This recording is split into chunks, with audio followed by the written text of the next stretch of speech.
Yeah, my name is Jacob Gentry. I'm from Middle Tennessee, a county called Putnam County. I was born in Cookville General Hospital. I'm 44 years old.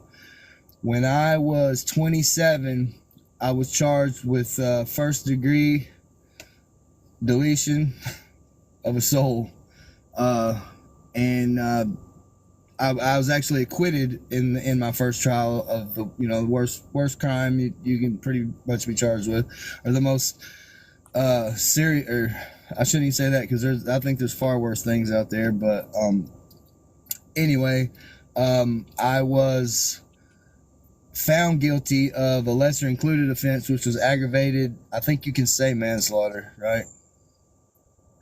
I'm not sure, but yeah, it should be okay. I think you can. But I was found guilty by a jury of that and given 35 years in the New Jersey State Prison with no early release.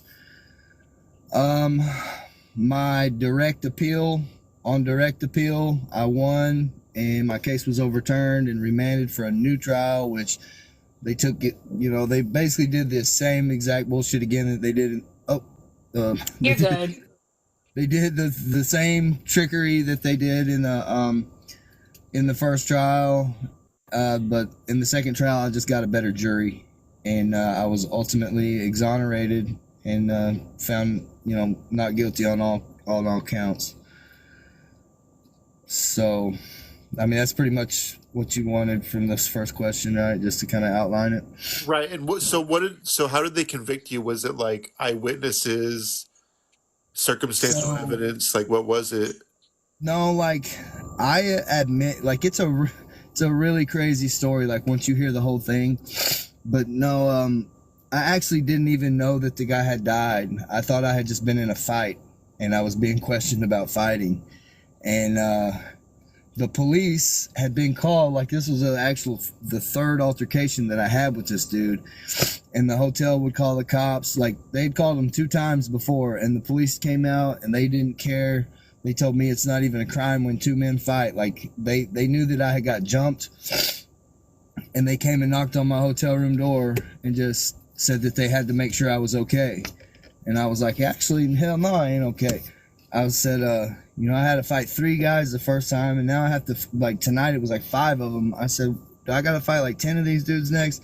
I said, I wasn't going to call the police. I don't believe in that, but since y'all are here, no, hell no, I ain't okay. I just want to go to work. I didn't come out here to raise hell and get drunk and fight. I came out here to work. I was working 7 days a week, like 90 plus, like over 90 hours a week some weeks.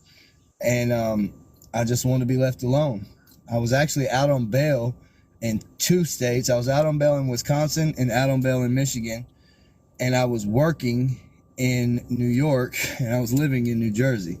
And I was terrified that the police I was gonna have some type of contact with a police officer, and he was gonna run my ID, and it was gonna pop up and say that I was out on bail in 2 states, and that I would get, like, extradited and lose my job. And you know what I mean? Like, that was my biggest fear in the world, was talking to the police. And so I was trying to stay the hell as far away as cops as I could. But it didn't, that ain't what ended up happening. But yeah, I admitted to fight. They knew that I didn't know that he had died, because when they showed up, I went right home and went to bed, threw my clothes off on the floor and passed out. I wake up, about 3 hours later, it's 6, 7 o'clock in the morning, and they're like, come with us. And they said, this guy Dave says he had a fight with you. Could that be true? And I was like, well, yeah, it's true, but I guarantee you he ain't telling you the whole story. And so I told them the whole damn story. And I mean, if you want, I'll tell it to you too, because it's a wild ass story. But yeah, I remember asking him, like, am I going to have a bail? Because I got to be back at work tomorrow. Like, I'm getting a promotion. It's a Sunday. And then they push me in a courtroom, and there's a judge and court recorder and bailiffs and you know what I mean, lawyers, like, and I don't remember if there were any lawyers there. There was definitely cops and a judge and everything else, but yeah, they said you're charged with first degree, you know what, and I was like, I looked behind me, like who is? You know what I mean? Like, first off, I'm tripping because I know it's Sunday, and I'm like, where do they have court on Sundays? Then I hear the dude say that, but they say the first stage of grief is denial, and like I felt that, like I know exactly what they're talking about because I heard exactly what they said to me, but I still turn around to look behind me, like who is? Like not me. Like my brain refused to process it. And that's a crazy feeling right there. What were you on bail for in the other states? Marijuana.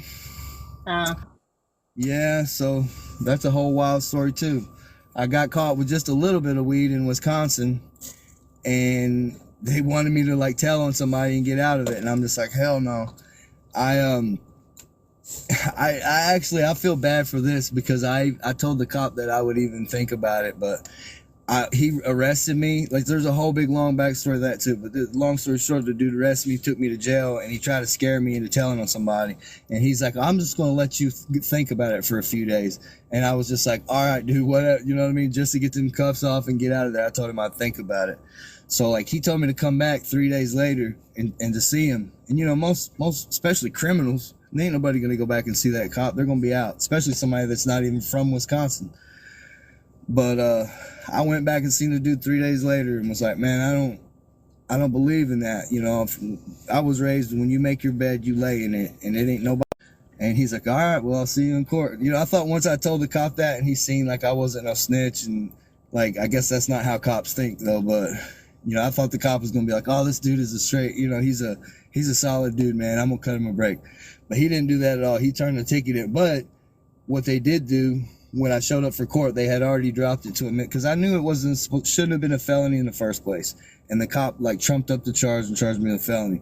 So I get the big idea. I'm like, well, now I need a lawyer because these people are trying to do some scumbag shit. So I knew how to get weed real cheap. Well, out there where y'all are at, New Mexico, Arizona, Texas, California, like down there by the border, there's it's 25% of what it costs out here where I'm from. So you can go down there and quadruple your money like easily. And I ended up getting caught coming back from Albuquerque, New Mexico with a trunk full of pot because I was about to sell. I took all the rest of my money and was going to put it into weed and make money to get this lawyer to get me out of a weed case, and I caught another weed case. Oh gosh. Yeah, true story. That's pretty wild. Crazy life. And y'all gonna dig this part. I know you are, because y'all are about supernatural. Y'all are gonna love all these stories, man, because this stuff is wild. Anyway, so I gotta tell you this. Some people that do my interviews, like I leave certain things out, but I can never leave this part out with y'all, because, like I said, you're gonna love this part. So I was going on my way back. I had bailed out from Michigan for the weed charge in Michigan. I'm on my way back to Wisconsin, and I'm riding with my brother, and we're in Chicago. And I don't know how we even got there, but we were in the nice part of Chicago. This wasn't the hood, but I seen a sign, and it said psychic in the window. And I was so sick, man, with worry over what was going to happen to, because this... Like I had done my fair share of things like that, but that's the first time ever getting caught with something. I know that was, a trunk load in a car, like that ain't even that much, and it was about to be getting legalized in Michigan at that time. This was like 2008, but to me, it was the most serious thing I'd ever been in trouble for. And I was just sick, and I told my brother, well, because of a prior psychic experience, it left no doubt in my mind that some of those, that is real. It's true. And, but we could talk. I'll tell you that story later if y'all ever want to hear it. It's a wild one too. The first psychic I ever went to, but I'm trying to keep this as short as I can. So I'm going to just tell you what this lady said. As soon as I walked through the door, she said, "What's this terrible thing that's happened to you?" Now, granted, anybody could have looked at my face and just read my body, you know what I mean? Because I was scared to death. Like I was a terrible thing had happened to me, and it was probably really easy to see all over my face. So that part didn't really even trip me out. But I told her, I said, I got caught on Interstate 94 with something I wasn't supposed to have, and the police took my truck. And she said, they took everything from you. And I said, yeah, pretty much. And she said, come here and shuffle these cards. So she handed me the tarot cards, and I was 27 years old. I didn't know I was always kind of like very interested in supernatural things, psychics, anything, occult, witchcraft. Like I was super drawn to that stuff as a kid, but I never had any experiences with it until I was like 19, and that was at the fair, and that's the first psychic experience I ever had. But that lady had me like bawling my eyes out, and within 2 seconds probably of talking to me. So I told her I got trouble, so I got caught with something I wasn't supposed to have. She said they took everything. I said yeah, and I shuffled the cards, and one card just flipped out face down, landed in the floor face down, and I didn't even think nothing of it, you know, like I'm just like, whoops, I dropped one. So I reached down to grab it, and that lady knew that there's a reason why that card fell out of there, and she screamed at me. She said, no, don't touch it. So I like jumped in my seat, because she yelled at me, like it was loud, and it made me jump. So anyway, she gets up from her seat, she walks around the table, she squats down, she flips that card over. And as soon as she flipped that card over, like simultaneously almost, she looked at me with like a gasp on her face, and her jaw dropped, and she looked at me with these crazy eyes and gasped. And I just looked at her and I said, why are you looking at me like that? And she said, I hate to be the one that I've told this story a million times too. And I'm gonna probably tell it a million more, because I feel like if I know this shit is real and I don't tell nobody, then I'm kind of a scumbag for not telling y'all. But anyway, she said, I hate to be the one to have to tell you this, but this terrible thing that's happened to you, the reason why you came here, this thing that you're so worried about, it's the least of your problems. You might as well forget about it. And she said, Oh, ouch. yeah, right. What? This is, I mean, I'm dead ass serious. Every bit of this is 100% true. She said, you might as well forget about it. It's the least of your problems. In the middle of August, something is going to happen to you, and you cannot fathom the severity of this. She never told me what it was, but I'm going to tell you guys exactly what she said, and then you tell me if that ain't what she was telling me. She said, in the middle of August, something's going to happen to you, and it's going to rip your whole life apart. Life as you know it is about to be over with, and it's going to look really bad at first, and you're going to think about giving up, but you're not going to give up. You're going to come back from it. It's not going to be overnight. It's going to take time, but you will come back from it. It's not over. You're coming back from it, and you're going to live a happy life and have 3 children. And she told me that was going to happen in the middle of August. And that stuff out there, and the night the guy died, I went out the night of August the 16th, which is dead ass in the middle of August, and my life got ripped apart just like she said it was. Life as I knew it was over with, because now I'm a whole lot, you know, prison is a whole different life than anything. I've never been to prison before, you know, so life as I knew it was over with for many years. And that ain't even the whole of the story, man. Like, in prison, I learned about the law of attraction and The Secret and all that. Like, I made a list doing a 35-year sentence in a maximum security prison. I made a list of 4 things that I wanted: my freedom, a house with stone veneer siding built into the side of the hill, a 2012 Ducati Diavel, and a blue and white female American bully that was badder than any other boy dog out there. And every single thing on that list came true. I got my freedom back. I sued the state of New Jersey. I bought the house. I bought that motorcycle, and I bought that dog. And the dog is like the dog that I saw that I dreamed about for all the years before it ever even happened. You know what I mean? She's exactly what I wanted. I wanted a dog that was more badass than any boy, but she's a girl. And now everywhere I go, I take my dog every time I go to Walmart, and everybody in that store has to come see her. And it's like she does like the kind of the opposite thing. Like she's my PTSD dog, right? But she brings hella attention. She's not low key at all. But everybody says that's a big boy. Like 99 out of 100 people say the same thing. That's a big boy right there. And you know, I tell them that ain't no boy. And it's just crazy how I dreamed of that, and it happened, you know? Wow. That is amazing. I really think this shit is a simulation. I'm convinced. Magic is real. The law of attraction is real. The law of return is real. It's all real. So, What about willing something to happen?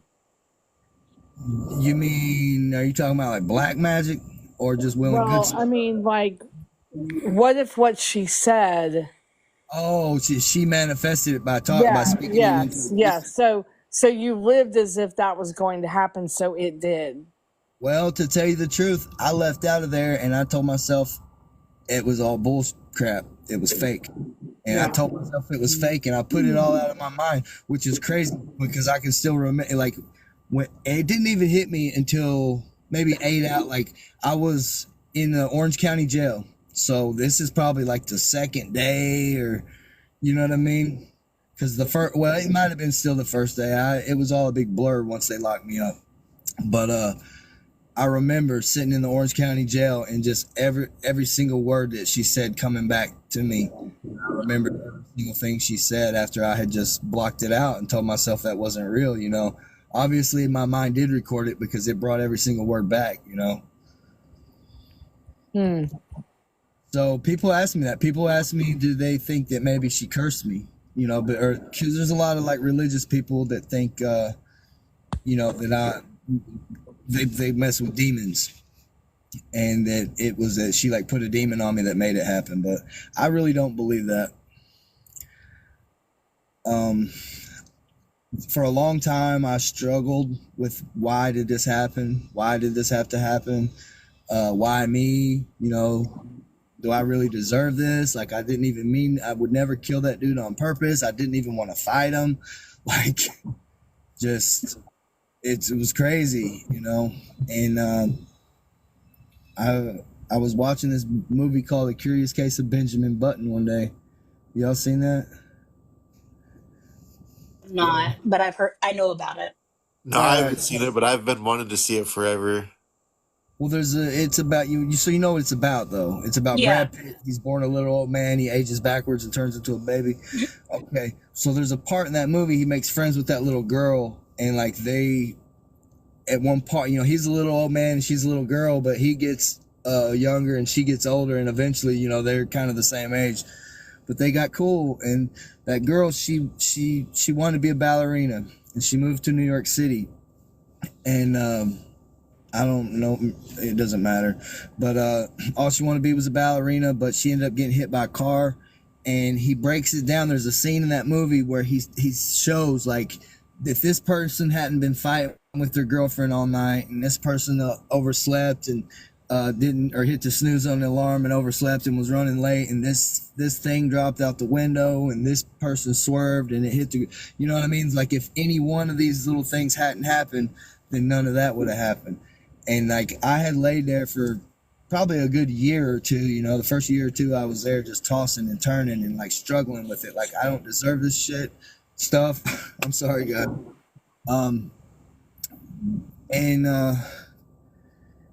But he says, he kind of just breaks it down and was like, you know, sometimes the universe works in crazy ways, and we don't understand things or why certain things happen, but, you know, it was just meant to be.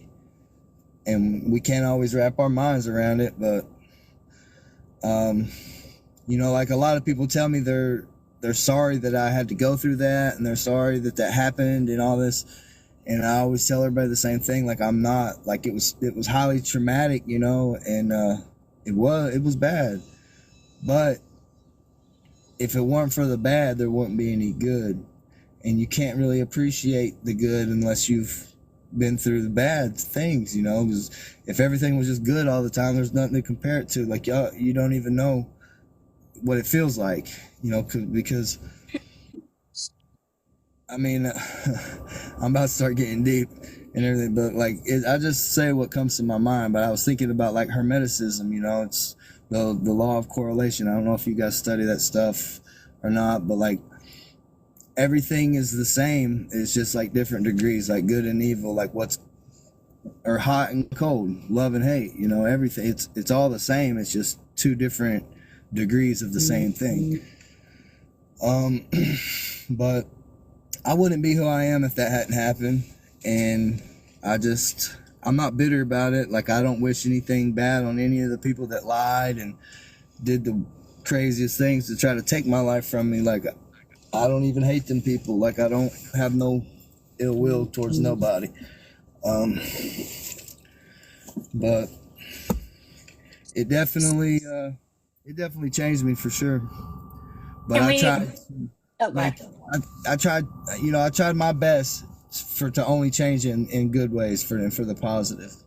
And that whole psychic thing, like, and you know, not just that, but I've had so many experiences in my life that were like so highly spiritual that I'm a real deep dude because of it. Like, I study those things now. So back up to your case, if you don't mind, and like talk about what happened. Okay. So I told you I got caught with the weed. I was out on bail. I'm trying to get a job, you know, and my brother said, hey, there's a pipeline starting in Pine Island, New York. Somebody called me about it, and he said, you want to do it? And I'm like, yes, I do. So he plugged me in with that. I headed out there to Pine Island, New York. I got out there like I had been, I guess you call it dating, like seeing her. I had met this girl at a strip club, and, you know, she was cool, and I liked her. She liked me, and I left there. She actually bought me the bus ticket to get there because I was messed up, man. Like, I was driving a Cadillac truck and living out of that truck pretty much. All clothes and shit, you know, all my stuff was in that vehicle. And, you know, I got taken to jail, and they seized my vehicle and everything. So it was like I almost just kind of lost everything I had. But anyway, that girl, she bought me a bus ticket to go out there, and I liked her. And I was out there for like 5 days, and she called me crying and was like, I want to come out there with you. And I was just like, all right, you know, I was lonely as hell anyway. I mean, I already said it. I did like her. I liked her. I didn't know her like that. It's, you know what I mean? We didn't really know each other. It's just this girl I met at the strip club. And anyway, I told a guy that I work with, like, hey, man, I met this girl at the strip club, and she's moving out here. And I wish that I had never told that guy, because that dude went and told somebody, and like by the time that girl showed up, it don't take but 10 hours to get from Michigan to New Jersey, you know. Maybe I swear I thought maybe it's 12 or 14, but I'm thinking it's only like 10 hours. I think there's a way you can like cut through Canada and go through like Niagara Falls. But anyway, by the time she showed up, man, like every dude on my job was just waiting to see this girl, and it was just this big news and a big deal. And I could tell it, you know, like I could see the way everybody was acting. I'm just like, oh man, like, really? And so I told the girl, I said, look, you know, it's not that I'm jealous or anything, or I don't want you talking to people, but I really think it's a bad idea for you, because they open up a bar in the hotel, and you know how people get when they drink. And I said, if you want to like meet people and hang out, if you want to go to a bar, go down the street. Don't be downstairs with my coworkers, because it's not going to end well, because somebody is going to say something to you or do something to you, and you're not going to like it, and you're gonna come crying back to me, and we're gonna want me to fight somebody, and I can't. I'm not trying to be seen by the police out here. I cannot have no police contact. I'm not fighting nobody. Like, and I try to tell her, and like the next thing I bet it wasn't. It was within a week probably of me telling her that. I told you I was working crazy hours, so I had worked from 6 o'clock in the morning, and it's now 3 o'clock in the morning the next day. So what's that? That's 21 hours. I just worked 21-hour shift, and I'm coming home, and she's there to pick me up because I didn't have a car. You know, I rode a damn bus out there, and I get in her car, and she looks at me, and she's like, I don't want to tell you this. I don't want to have to tell you this, but I feel like I have to. It's like, there's this guy. I was down at the bar, and he did some real lewd and inappropriate things to her. Touched her and said some wild stuff to her, you know. And so I'm like, see, I told you that was what's going to happen. And you went down there anyway. And so I was, kind of upset about it, a little bit irritated. But not too bad. Like, I didn't trip out on her or nothing like that. But I was just like, I told her, like, I told you, And I said, I will find out who the guy is, and I'll tell him to leave you alone. And, like, that's all I wanted to do, man, is just tell this guy, like, hey, don't be touching that girl. Don't be grabbing her. Don't be asking her for none of that. Like, don't do that no more. I wouldn't have even made him say he's sorry. As long as he said, I will not do that anymore, everything would have been cool. But if he would have kept doing it, like, yeah, I would have fought him. Or even wanted to fight him. But like I said, when I tell you I do not want no problems with no police, I was not trying to fight nobody at no hotels. So, but I asked somebody at work, who is this dude they call Frog? And this is crazy too, because if Emily, all she would have had to do is say, you remember that weird guy from the elevator the other day? And that was all it would have took, because I would have been like, yes, I do remember that weird guy from the elevator the other day. And she would have, all she had to say was, it's him. And then I always wonder if it would have happened like that, if the guy wouldn't have ended up dying. You know what I mean? But anyway, this dude hears that I'm asking who he is at work, and a friend of mine, he worked on their crew. Like, they didn't work on my crew, so I wasn't like around them at work. But we worked for the same company. But a friend of mine did work with them, and he heard them saying that they was going to beat me up that night when I come home from work. So he went to my room and he told Emily, hey, call him and let him know, like, them dudes was waiting downstairs to jump him. And I didn't get the call because she would blow my phone off the damn hook, man. She was crazy with it. So I ended up having to turn my phone off on her. Like, my boss was calling me Motorola. Like, and like, he was cool about it, but it was getting to be more than this.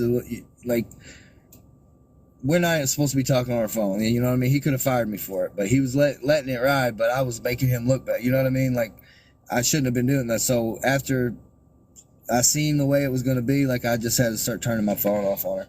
But anyway, she tried to call me and tell me that they're waiting to jump me, and I didn't get the memo. I walked through the door, and I see her at the bar, like, when I walked through the doorway, and because I had to walk past the bar to get to the elevator to get to my room, and she jumps up when she sees me and, like, starts, like, chasing me down.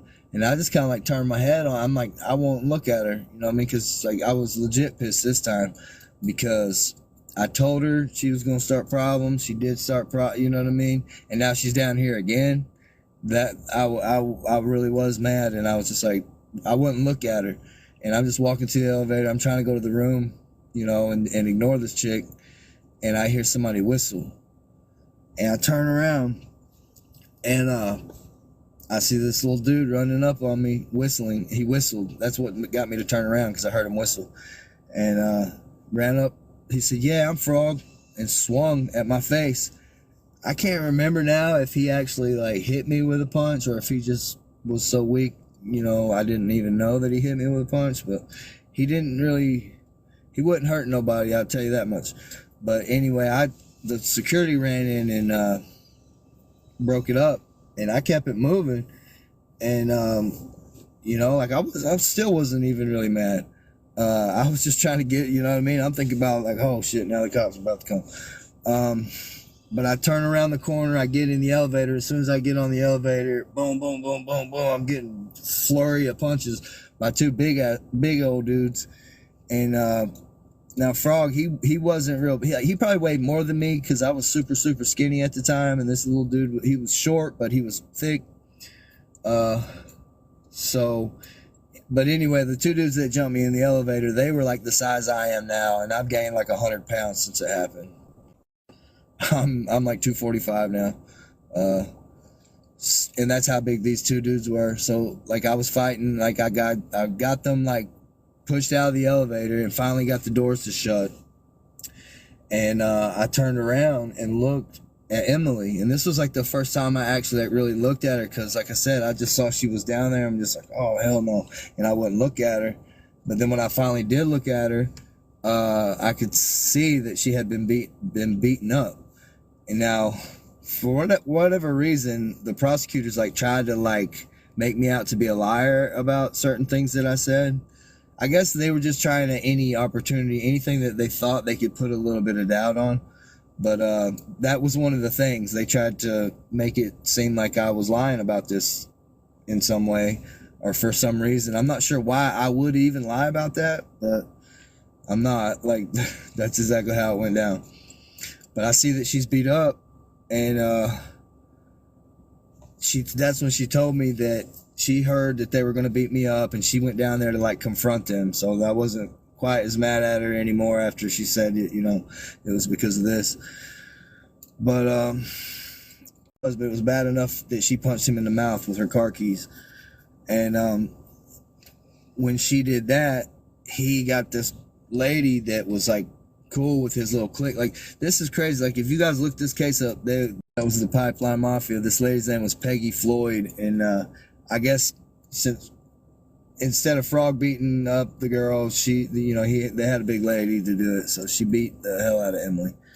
And after that, Emily went to the police and told them everything, and the cops did not care. They made a police report that was like 3 sentences long on such and such a day. I want to say it was like in July, sometime June or July.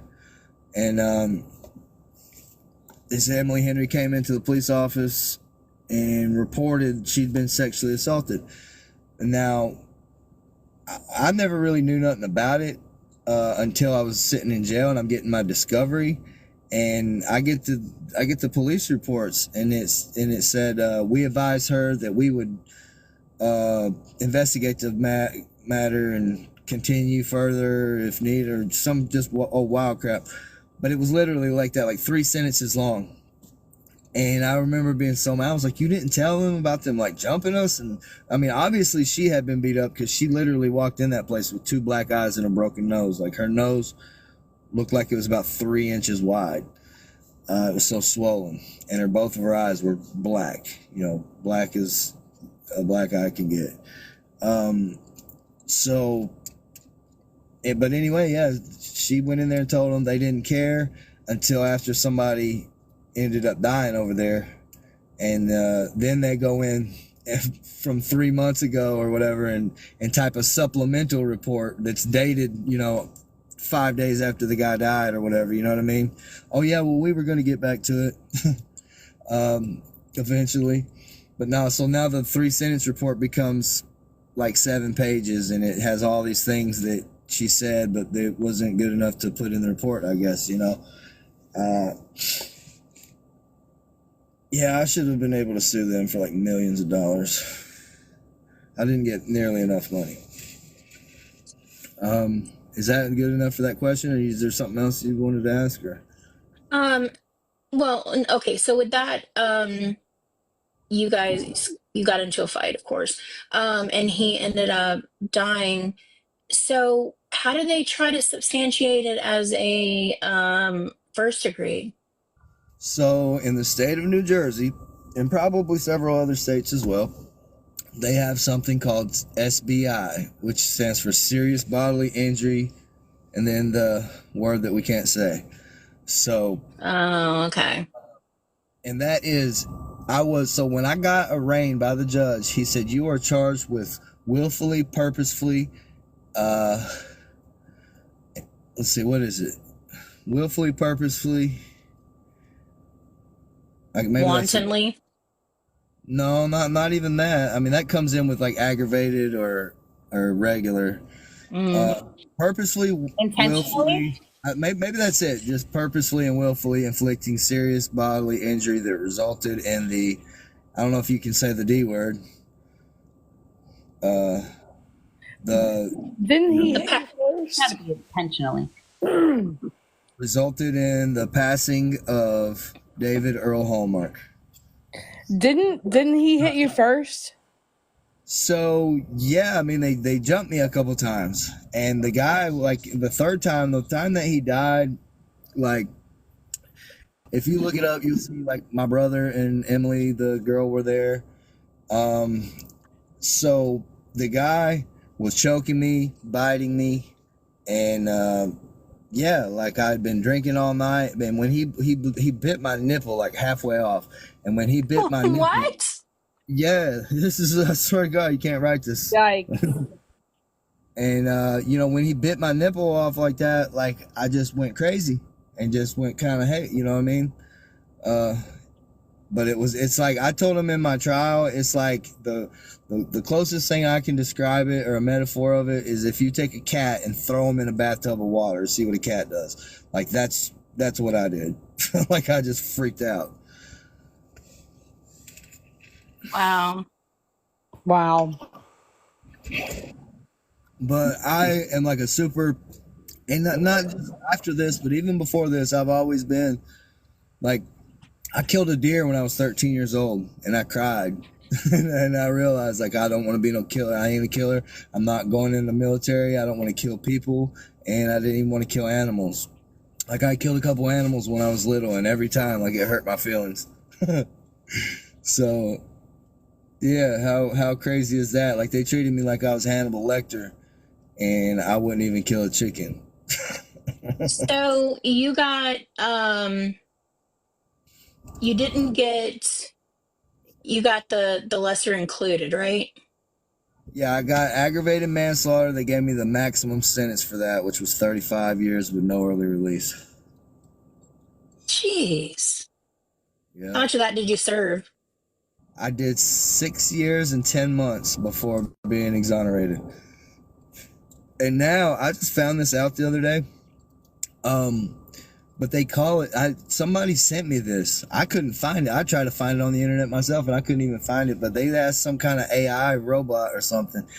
Because, well, what had happened is the last interviews I did were with JD DeLay and Ian Bick and Kevin Lanning. And I did all three in one night there. They had an Airbnb. But the day after that, my mom called and said, guess who I just talked to? And I don't know how I knew, but I knew. I said, Stephen Kirsch. And she said, yeah. And Stephen Kirsch is my appellate attorney. And she said that somebody had gotten out of prison today because of my case. So I told somebody that, and I guess they like went and Googled it or asked ChatGPT or something, and the ChatGPT sent back, yeah. And it said because of Jacob's law or Jacob Gentry's law, a case in New Jersey that, you know, changed the mutual combat, you know, the laws to it. Like it's wild, but I changed the law in New Jersey, and I just found out they named it after me. Oh wow. That is so cool. That Right? is so Right. Yeah, that's Yeah. awesome. It's still like this is like, so it was September 26th was the day that I found that out, and I'm still kind of tripping over it. Like when I think about it, like it don't seem real. That's more evidence that this is a simulation. So who was your soulmate? My soulmate, I think maybe she's already died.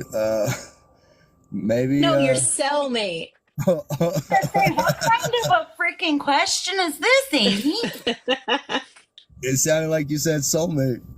My cellmate. I've had many cellmates. Would you want to hear probably like the one that I still talk to almost every day? Probably want to hear about him, I guess. Probably. His name is Kevin Planker, and he murdered his girlfriend when he was like 19 or 20 years old. And I know that's a real bad thing to do, and I'm not like defending him for that. You know, he knows he did it wrong. But I guess when you live with somebody for years at a time like that, you have to trust that person in a place like that. You have to be able to trust your cellmate, you know. And we got real cool, man, and I still take care of him to this day. But his name Kevin Planker. He's actually a really interesting guy, man. He's I watched the documentary that he was like part in.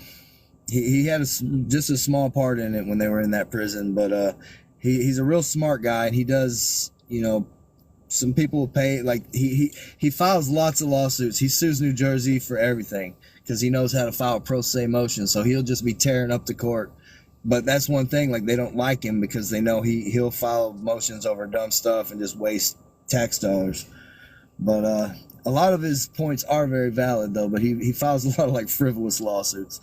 But very interesting guy. We built a guitar together out of yellow legal pads, like the cardboard backs, that little thin strip of cardboard. We spent so many hundreds of dollars on paper just to get those hundreds of those thin sheets of cardboard, and we'd cut them in pieces, like scour them with a needle from a sewing kit, you know, and then tear the pieces apart and stack it like a 3D printer and soak that in glue and water, and we made a whole big guitar body. And it was wild. Like he keeps making them and they keep taking them. It's sad though to see someone put that much time and effort into creating something. And I know the feeling because I sculpted a badass Buddha one time and the cops came in and just stomped it in the floor. And it was official too. Like it looked like a real human. Like I could not believe that I created something that awesome. And then just to have the cops come in and stomp it flat in the floor with their boot. But yeah, sorry if I get off on tangents, you guys. It's just the way I am. Oh, it's all good. It's all good. So was Kai your cellmate, or was he just a friend there? No. Actually, I've not even met Kai in real life. So Kai, yeah, Kai's in that prison. And I was like a fan of his, right? Like I don't even know how I knew about it. Mash. Okay. For some reason, I thought he was your cellmate. I guess I just had got that wrong. My bad. No, we weren't bunkies. We're just friends. Like I talk to him still too. But so I knew he had caught that case in New Jersey, and I was like, I already knew who he was, and I thought he was cool as hell. And then I heard he caught the case in New Jersey, so I'm like, dang man, he's gonna end up coming here. And I was like, I put it in my mind like he was gonna be my bunkie one day. I'm like, that me and that dude we're gonna be best friends. Like I just knew it. And but I ended up getting out, you know. So Right, my husband was talking. Who's that again? Kai the hitchhiker. Hitchhiker. I don't think I know that one. Smash that guy. Yeah, he went like viral worldwide back in like I don't know, when was it? 08, 09? It was a while ago. I know it was over a decade ago. So yeah, it's been quite some time now. He's been in Trenton for like a decade now. But anyway, like I don't even know what it was. I was just thinking about the dude one day and how I never got to be his bunkie, and I was stoked that I was gonna meet him, but then I ended up getting out. But so what happened is I looked him up on JPay and I wrote him a letter and was like, look, man, I just want you to know, like I was sitting in the same exact place where you are, and I told him about my whole law of attraction story and about getting out and how I'm out, and if I could get out, that he could too, and to keep his head up. And you know, he emailed me back, and we just like we're friends now, but we never actually met in person. We almost did. But yeah, that's how I know Kai the hitchhiker. Interesting. And I was working in Fresno, which is where I was working for PG&E, Pacific Gas and Electric. And the person So for you guys that don't know Kai's story, he was hitchhiking in California, and some dude tripped out and ran this guy over and pinned him in between like the car and a van or something. The dude was pinned, and these girls go to try and save the guy, and the crazy dude that just ran the car into the dude on purpose starts to attack the girls, and Kai's like, no way, bro. Like, and dude is like, he's a super, it's like he's like he puts on like this flower child, like I guess because that's who he wanted to be, so that's what he became, like this California surfer hippie guy, but he's actually from Canada. But the guy tried to attack those girls, and he had a hatchet on him, and he pulled the hatchet out, and he didn't hit him. People think he chopped him with the sharp end, but that ain't true. Like, he flipped it backwards, and he hit him with the back of the hatchet. But he smashed his head 3 times with the hatchet, with the flat end of the hatchet, and like saved these girls' lives. So the news showed up, and they're like, everybody's pointing him out, and they're like, that's the hero. That's the hero right there. So the news comes over to him, and they're like, can we talk to you? He's like, what do you want to talk about? You can totally tell he's from Canada, you know. But anyway, the little interview that he gave is just awesome and funny, and he made a lot of fans that day when he did that, and I was one of them. I guess you could say I thought he was cool as hell. Is he still in prison? He is. He got like 50 years, man. Because he did it again. He struck again. Well, so I'm gonna tell. Kai's gonna be stoked that we were talking about him. Like, and now I can tell him, because I told him with my YouTube channel, you know, like I want to start talking about him and like do something for like awareness to his case, but I'm like stuck. If any of y'all guys know about social media, man, I need help. But anyway, this is cool because I'll be able to tell Kai that we was talking about him on TikTok now. But he says he believes that he was targeted because during that interview that he gave, the guy was like crying on his shoulder and telling him that he like essayed like a 13-year-old in the Philippines or Cambodia or so. I think it was the Philippines, but you know, the Middle Eastern, or not Middle Eastern, but Eastern. But anyway, at the end of the interview, they're like, is there anything else you'd like to say? Or I can't remember exactly what they said, but he's like, if I could go back in time, I would have got him right there. Or I think they said, do you regret it or something like that? He's like, I would have got him right when he said that about the 13-year-old girl. If I could go back in time. And so he was speaking negatively about offenders, about PDF files, and he thinks that the cabals, or whatever you want to call it, you know, the elites, he thinks they targeted him.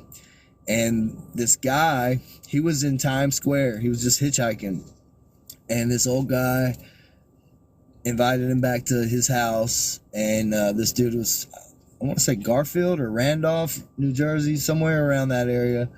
This dude was a lawyer, and he happened to, and he was plugged in too. He was the chief of police's brother. And anyway, the guy, I guess, like roofied him, and he woke up, and some things had been done to him, and he ended up killing. I didn't mean to say that. He ended up. Sorry about that. Unaliving? Yes, he ended up doing that. You know, in the New Jersey law is written, what would have otherwise been a first-degree unaliving, but committed under a reasonable provocation,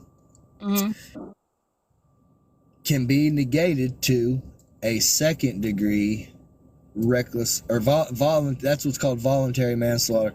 You know, if it was if there's a reasonable provocation. And now I can't think of any more reasonable provocation than that right there. You know what I mean?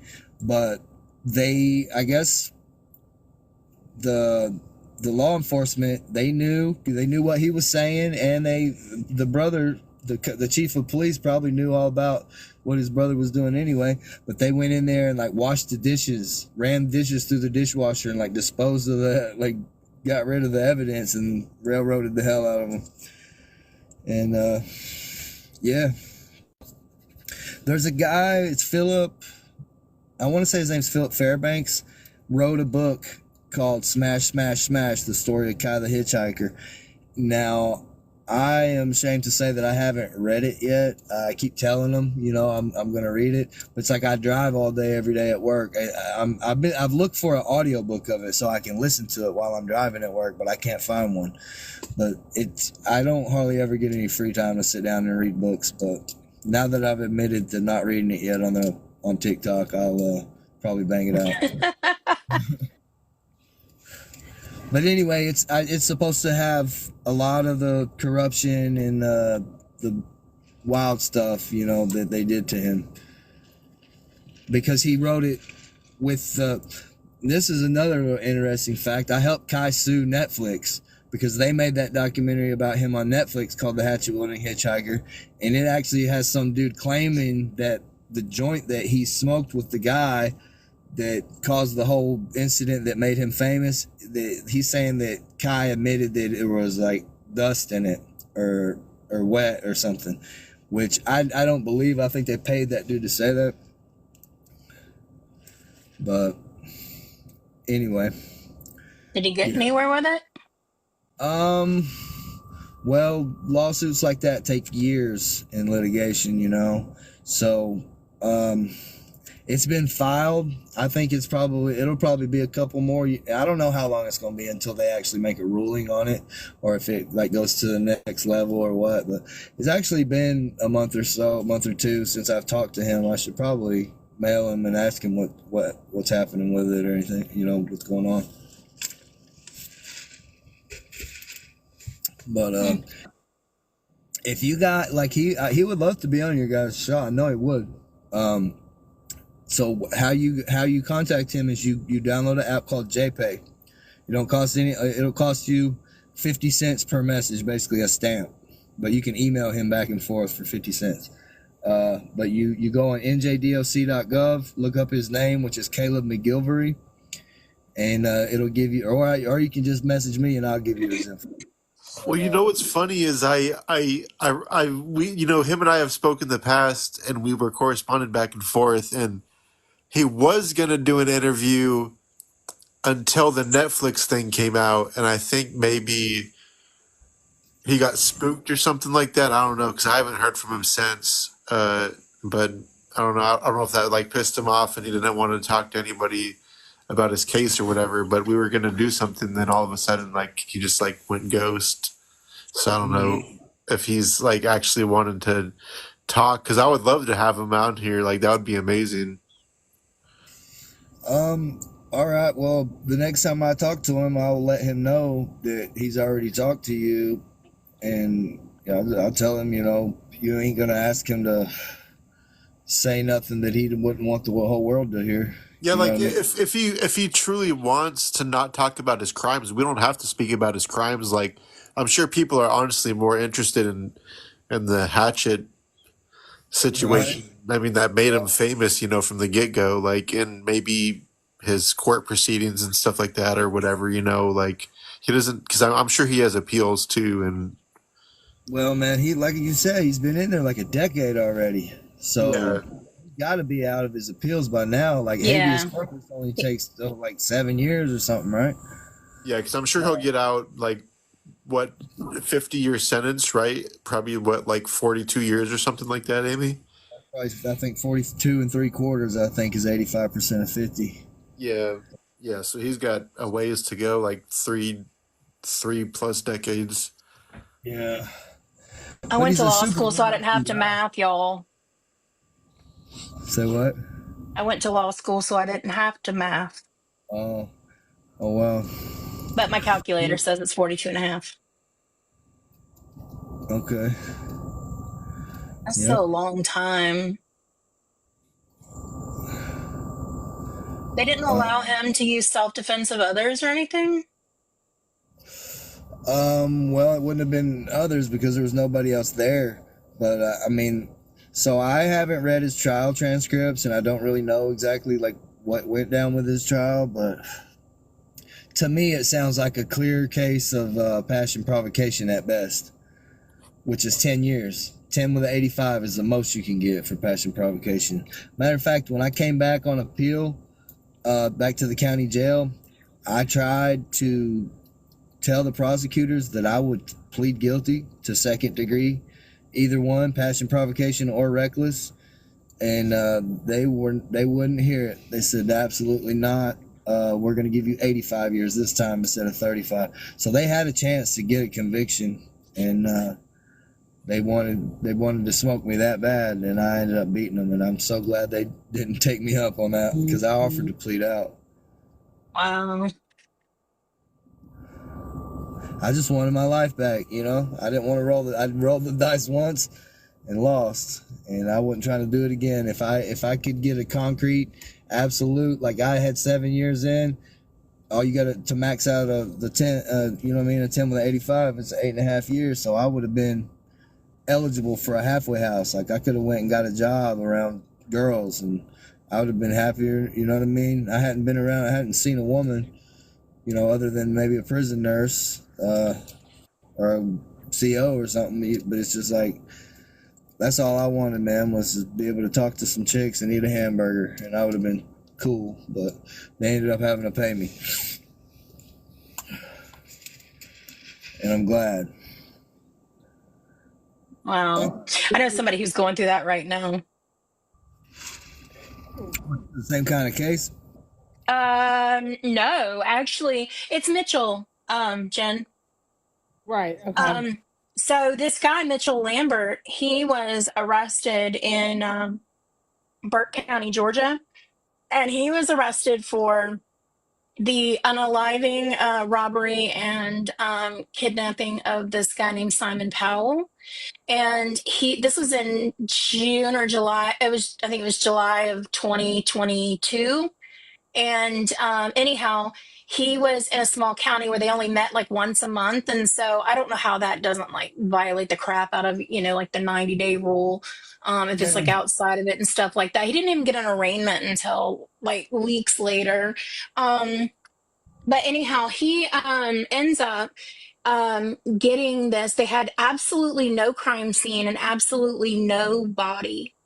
They were going based off of the words of this woman who was messed up when she came in. And anyhow, he ends up going and getting his first, he gets his first bond hearing in November. So, we're like 4 months past at this point.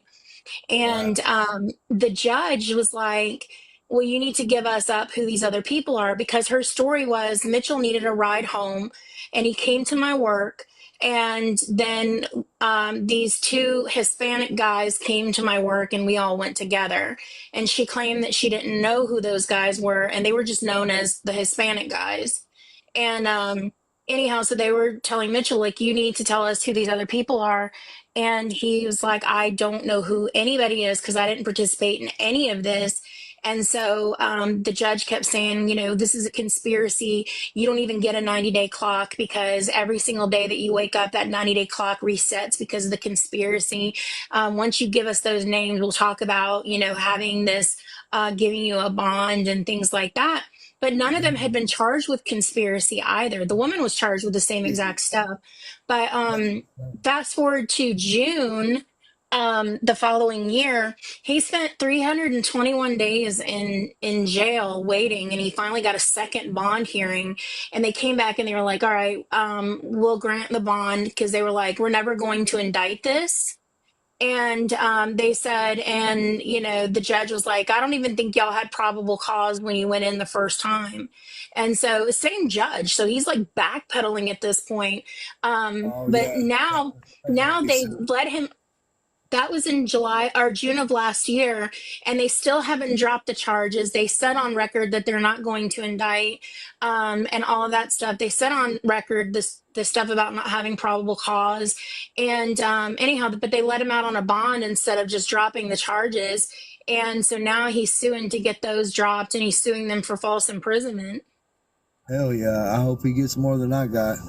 That they're definitely doing him dirty. Did he have to pay to bail out, or did they like ROR him?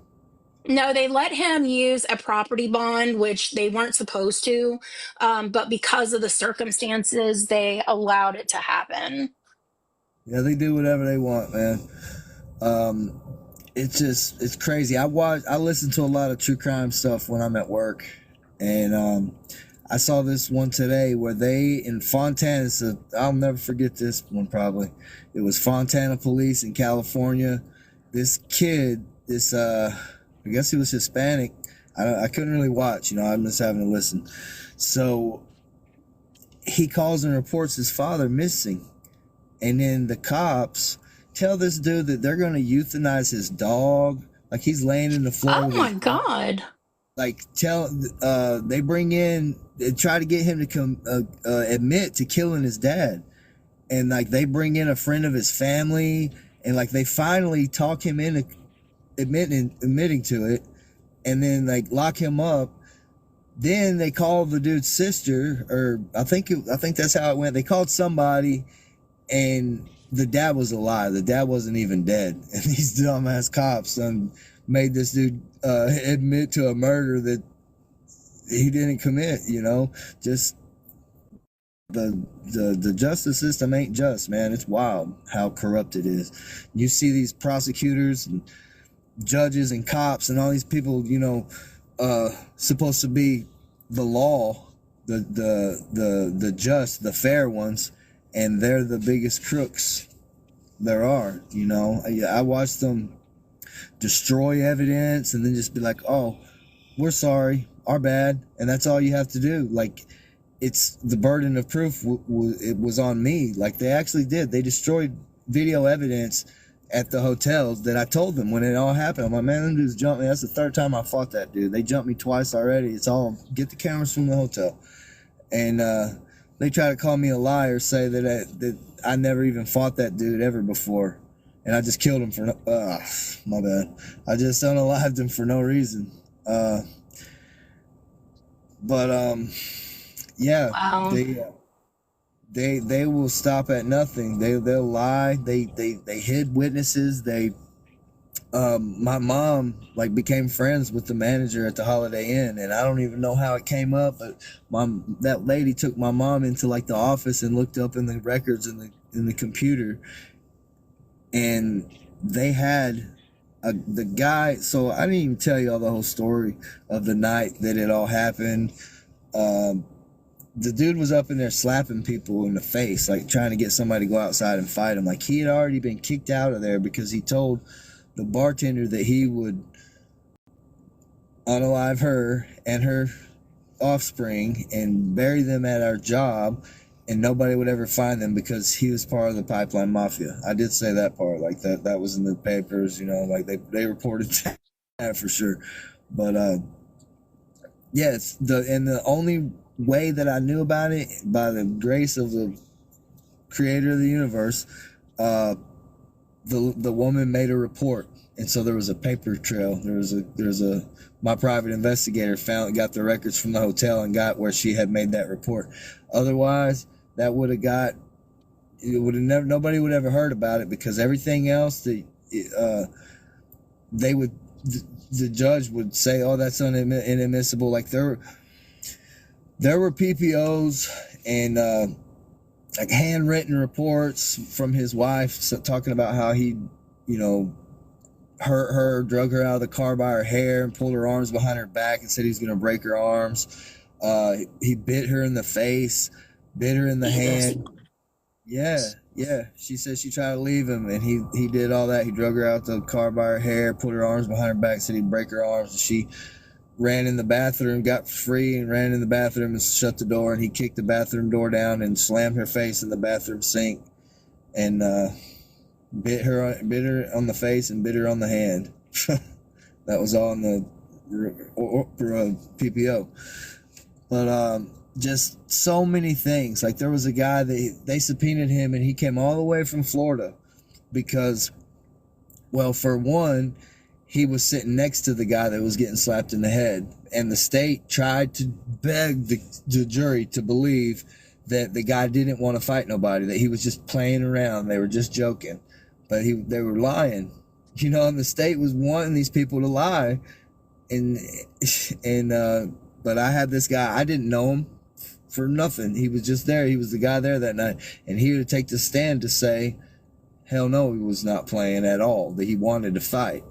But how crazy is that when you got like the people that are supposed to be the righteous ones doing that to you? Wow. Yeah, it does something to you for sure. But it's a... You've already explained this. Hi, I'm Jenny, by the way. You probably already went into this, but I was just wondering how you fought for your exoneration. Like, how did I mean, obviously you did time, so like, did you start by researching your own things in books, or like, how did you first go about it? So I started to study the law as soon as I was arrested. The whole time in the Figured, okay. I'm filing speedy trial motions once a year, every year for 3 years, and every year they're saying it's not a long time. It's not a long time, and they didn't have not one speck of evidence that they didn't have the day that it happened. You know, I could see where a lab report, like a DNA, they try to say it takes 6 months to get DNA, but it don't. If they wanted it, they could have got it within a week probably. But anyway, I started to study the law and became familiar with it, and I did file a supplemental brief on my own. But after being in that jail for so long, we got cool with a lot of people, and a lot of people like respected us. And one of those people was David Nufrio, and he was the head of the public defender's office. And he called, after I got smoked, you know, he called down Trenton and told them to give me somebody good because I was good people and they did me dirty. And I guess they did just that, because one day Kevin, I was just talking about him earlier, he said, I just found out who my lawyer was, and he said, Country, let's go down to the law library and find out about your lawyer. He said, Ray knows all of the, like, that's all he does is sit there and read appeals and read case law, and he'll be able to tell you if your lawyer's any good. And Ray, his real name is Aurelio, but Ray Cagno he's a made member, like a old school mafiosi dude. Like, I'm actually very honored to have known that man. That's through legal aid that you got, right? For your exoneration. Yeah, he's an inmate in the law library in the prison. Oh, wow. Are you talking about Ray, or are you talking about Dave Nufrio? Nufrio. Oh, so yeah, Nufrio was actually Emily's lawyer. Like, I told you, we were all there that night. We all three got charged. Emily actually did not get Conflict charged. of interest, though, like right away? Well, he wasn't my lawyer. He was her lawyer, but he still liked me. Oh, okay. I see what you're saying. Got it. Because like none of us, nobody would tell on each other. Like, everybody else is ratting out their brothers, and you know. And Emily, they went to her. She was in there for 4 years in the county jail. Man, most people wouldn't do a week in the county jail. And they went to her every year. Like, you can walk out of here today. Just tell us what we want to hear, and be a witness for us. And she would not do it, man, because it ain't right. And she knew it wasn't. You know how many people, knowing damn well that it ain't right to do it, would have done it anyway just to get out of jail? A whole bunch. Mm-hmm. But I'll always love Emily, man, till the day I die. She didn't mean for none of that. None of us did. We wasn't looking for no trouble. But anyway, so we go down to the law library, and he says, Ray, this is my boy Country. Tell me who your lawyer is. I said, Stephen W. Kirsch. And the old man, he perked up when he heard that name. And he said, Steve Kirsch. Who's got Steve Kirsch? You got Steve Kirsch? And I was like, yeah, I got Steve Kirsch. And he goes, kick back. You're home already. And I said, what? Love that. Uh-huh. You love it? Love that. It's all, yeah, and it ain't even over yet. It's crazy, man. I said, it's like that. And he goes, put it to you this way. Nobody can win them all, but I bet you this dude wins 2 out of 3. And so I go back to my cell, you know, I get the phone, I call my mom. I'm like, Mom. I met this old Italian mafia dude, and he said my lawyer's awesome. And so I told my mom. Well, now my mom had already, maybe she had told me who it was already, but I called her back and told her that they said he was good. So she calls him, and he tells her, give me a month or two to or a couple months, yeah, because my transcripts were, there was a lot, it was long. He said, give me a couple months to read the transcripts and familiarize myself with the case. So a couple months later, I called my mom, and she said I talked to him, and he said that he's been doing this for 40 years. He's been an appellate attorney in New Jersey, and he's seen so many cases come and go. And he said, and he has a rule that he does not bring his work home with him, that he leaves his work and home life completely separated from each other. But he said in all his 40 years, he said if your case isn't the biggest injustice he's ever seen, it's definitely in the top 3. Wow. Yeah, so that sounded good, you know. And then after he told her that, he said, you know, they set it up for an oral argument, and they did that like a year or two later. And the day of the oral argument, as soon as he walked out of the courtroom, he called my mom, and he said, again, this is something I never do. I don't ever say we won before the decision comes back, but we won. Like, he called my mom as he walked out of the courtroom and said he just demolished him. And I love it. That's amazing. Congratulations. I appreciate that. But I refuse to accept it, even though I'm hearing those things. When you're in that situation, you can't get all your hopes up like that, because you'll mess around and hang it up when things don't go your way. So, like, it was all very hopeful, but until I walked out that door, I didn't try anything. But What was it like on your first night home? surreal. Yeah, it took a good little minute to get back, you know. I mean, and it still has never gotten all the way back to normal. Like, I still feel like this is a fairy tale. Like, it's but yeah, it was like a fairy tale, like unreal. And like I said, it still is, you know. I think there's a lot of drama been going on in my life lately, and I think it's because of like Mercury in retrograde, but it has to. You're like this big spiritualist out of this. I'm sorry. I have to say that. That's awesome. That's so cool. But can I ask you, like, all right, so since you're like open to your spiritual side, right? Are you grateful for the experience? Very much so. I thought so. Okay. Can you elaborate as to why? As to why I'm grateful for the experience, well, I kind of said it before. I would not be who I am or where I am had every bit of that not taken place. Right. I am very glad to be the person that I am. Like, I know that there is a higher power. Like, I've seen it, I've felt it, I'm with it. Like, you know what I mean? I'm on the same page. People all these stories because I feel like it's my duty to bring other people with me that are not aware that this is a real thing. Plant the seeds, baby. Right.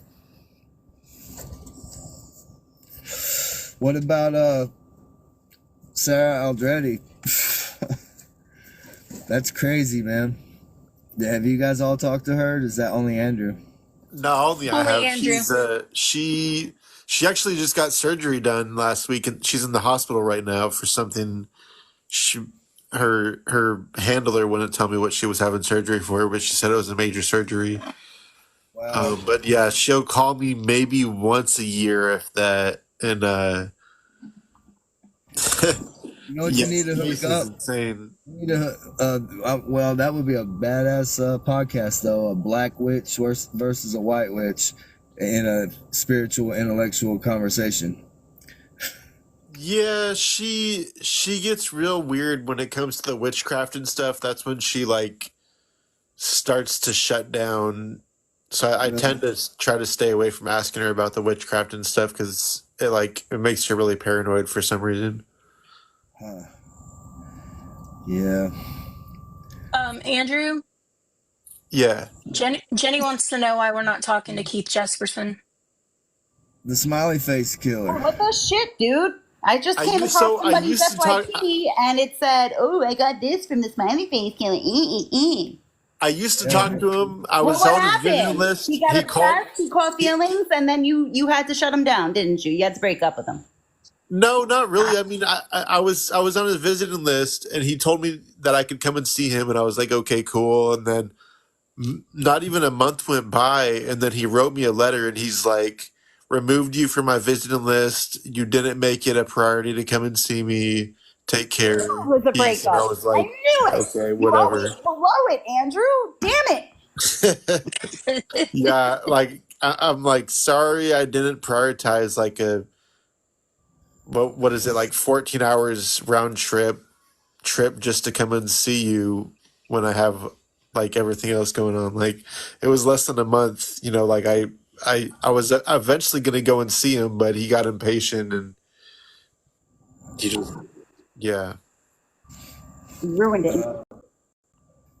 Plus, I don't really write anybody anymore. Like, I don't really write people to talk to them. Like, I've been doing that for almost 14 years now. So, like, I'm kind of burnt out on it. That's why I just do the interviews now. But I don't really talk to people like that except, like, a handful of people. Like, Sarah Aldretti's, like, the number one person that I talk to. And I talk to her through her handler. Like, I pass messages back and forth pretty much. Is it weird? I'm obsessed with, I mean, like, I know that case very well. Like, I've been watching it for years and years and years. I've seen a million like, I guess when you understand that the energy is real and the manipulation of it is real, I don't know, Sun Tzu says, know your enemy, right? So it's just, I know a lot of, like, really good people that are, like, obsessed with serial killers, but I'm super obsessed with, like, Satan. Like, I kind of obsess over that stuff, like the worst evils of the world, but I feel like it's our job, if we just lay down and let that win and don't try to do nothing about it, that ain't gonna work. Yeah, and if evil exists, the narco satanicos were definitely evil people. I mean, they literally. But that's not an isolated incident, that's going on all over the world right now. It's just Right. Yeah, of course. Other cartels and stuff like that are doing what they did, if not worse than what they did. I mean, especially in like Ecuador and El Salvador and stuff like that. Right. Yep, it's a cold, cold world, baby. Have you guys? I'm gonna tell it to you. Like, sometimes I don't talk about this stuff to certain people because I don't want to, like, crush people's views on the way. Like, it really, when I've heard about this case, you can never go back from seeing this one. It's one of those, But have you guys ever heard of the Hampstead cover-up? Mm-mm. The what? Yeah. Now you're all probably gonna go look it up, but it's bad, man. I'll tell you about it if you want me to, but if you don't, I won't say nothing. But it's super, super wild, like wilder than this Adolfo Constanza, whatever his name was, Sarah, the Narco Satanico case. Yeah. But yeah, it has to do with satanic things. It's these two children, and it's old now. I didn't come across it till like 2018, and I think it might have been a couple years old at that time. But their father is this really wealthy, elite guy from Hampstead, England, which is like the rich money suburb of London, I'm pretty sure. And these kids, their stepfather caught them doing things with each other that they shouldn't do, and said who taught you this? I know somebody taught you this. Who did it? And so they were just like, our papa, our dad. And so the parents take them to the police station and they videotape like 4-hour long conversations with each of these kids. And they each tell the same story. They say they go to I'm probably gonna get whacked if enough people ever hear this, but I hope not. I ain't scared of them. But they go to this school called Christ Church Primary School in Hampstead, England, and it's a private Catholic school. And they talk about 30 special children, and they get them out of the class, and there's secret rooms with giant pentagrams on the floor that you can't walk out on the floor unless you got slippers made out of baby skins. And they got all these things made out of babies, and they say that they the kids, they tell the cop, they say we eat them, we drink their you can say blood on TikTok, right? I mean, I've seen videos about this on TikTok, so I mean, I know it's a thing. But they describe the whole thing, man. They talk about how they do it, and both of them say the exact same story. The little boy like draws pictures of tattoos that are on his teacher's private parts, and you think they never even like investigated none of this. What they end up doing, they end up giving the kids back to the dad and charging the mother with child abuse for saying that she had them make that up. But I used to watch that over and over and over. I couldn't tell you how many times I watched both of them interviews, just looking for a reason to not believe it, trying, you know what I mean? Like trying to catch them slipping up some way, somehow. But the more times I watched it, I'm like, there's no way that a 7-year-old and a 10-year-old could make this up, you know? But it's freaking nuts.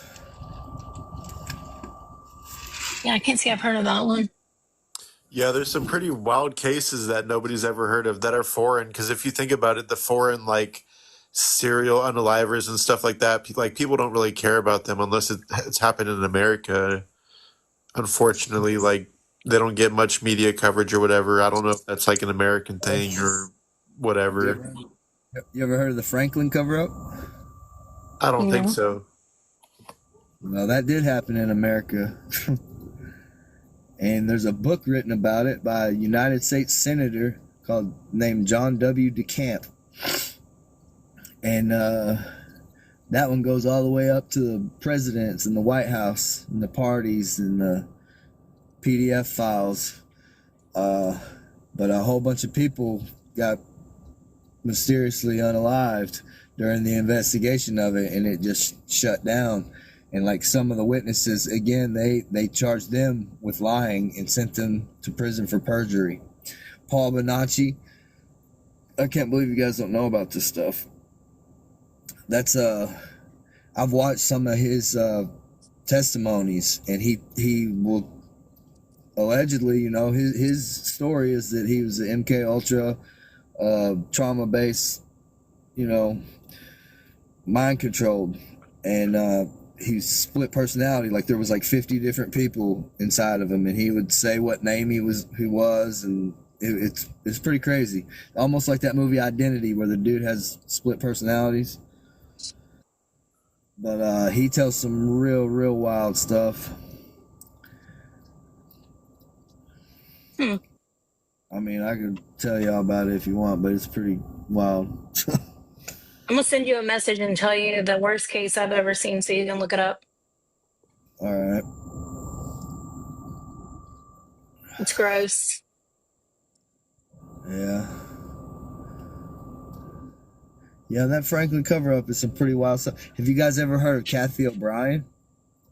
No. Kathy O'Brien, I don't believe so. It's not ringing a bell. I gotta check that out. Check her story out. Like, how graphic do you want me to be on this show? As long as I don't say those words we talked about, am I good? You want me to say some real wild things? Because I can.